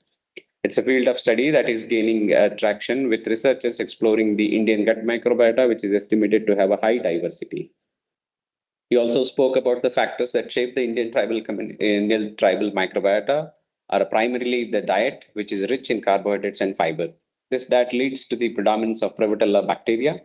The microbiota of the certain groups, such as those in Sikkim and Manipur, is also influenced by their consumption of fermented foods. Fermented foods, in turn, are associated with the presence of bacteria like bacteroids. The study of the ancient microbial genome from the human gut and human paleobiology is providing insights into the migration patterns and evolution of tribal microbiome. This research helps us in understanding the impact of migration of the Indian tribal microbiota and how modern food additives such as preservatives and emulsifiers like CMS and polysorbate 80 affect it. The last speaker, Dr. Indranil Chattopadhyay, discussed the role of exosomes in influencing the diverse gut microbiome in Northeast and highlighted how gut microbiome can impact in development of and mitigating the cancer. And also he discussed about the ethnic diversity, diet, and lifestyle influence on the human gut microbiome and its role in health and disease. He answered detailed queries which were raised by the attendees, and we were very much thankful for Dr. Indranil Chattopadhyay for giving a very interesting talk on the gut microbiome and especially to the Northeast region. All the 4 talks were very much interesting, and we believe that this webinar provided greater insights into the tribal gut microbiome. Hope we can take few points from this point onwards for our future research. Many researchers, both in CFTRI as well as elsewhere, can take up the important points raised by the eminent speakers today. Thank you for joining for this particular webinar and providing an informative talk. We also thank Dr. Prakash Halami sir for providing his initial remarks on the webinar. Thank you. Thank you. Over to Jyoti. Thank you, sir. Thank you for that concise and precisely summarized report. Now I invite Dr. Anil Kumar, Senior Technical Officer, Department of TTBD and PPSF, to render a vote of thanks. Dr. Anil, please. Very good afternoon, ladies and gentlemen. Our beloved Controller of Administration, Mr. Ravi Kumar, supposed to propose vote of thanks, and since he is on official work, on behalf of him, it's my privilege and honor to propose the vote of thanks on this special occasion, the national webinar on gut microbiota of Indian tribals, organized as a part of the Jan Jatiya Gaurav Varsh 2025 celebrations. First and foremost, I extend my sincere gratitude to the respected Director, CSIR-CFTRI, Dr. Bhaskar N, for presiding over this event and also for the insightful remarks and also for the continued guidance and encouragement. Thank you, sir.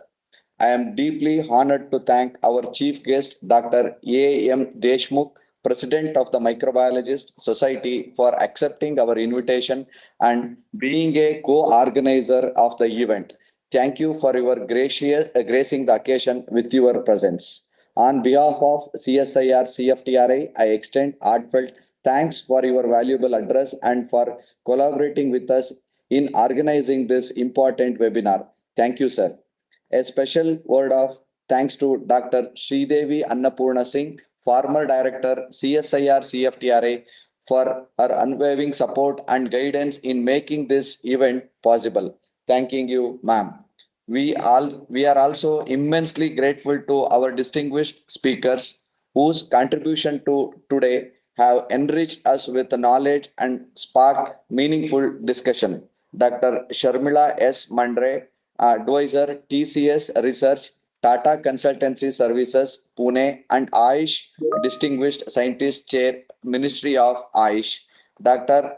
Rupjyoti Thalukdar, Director, Pancreatology, Asian Institute of Gastroenterology, Hyderabad.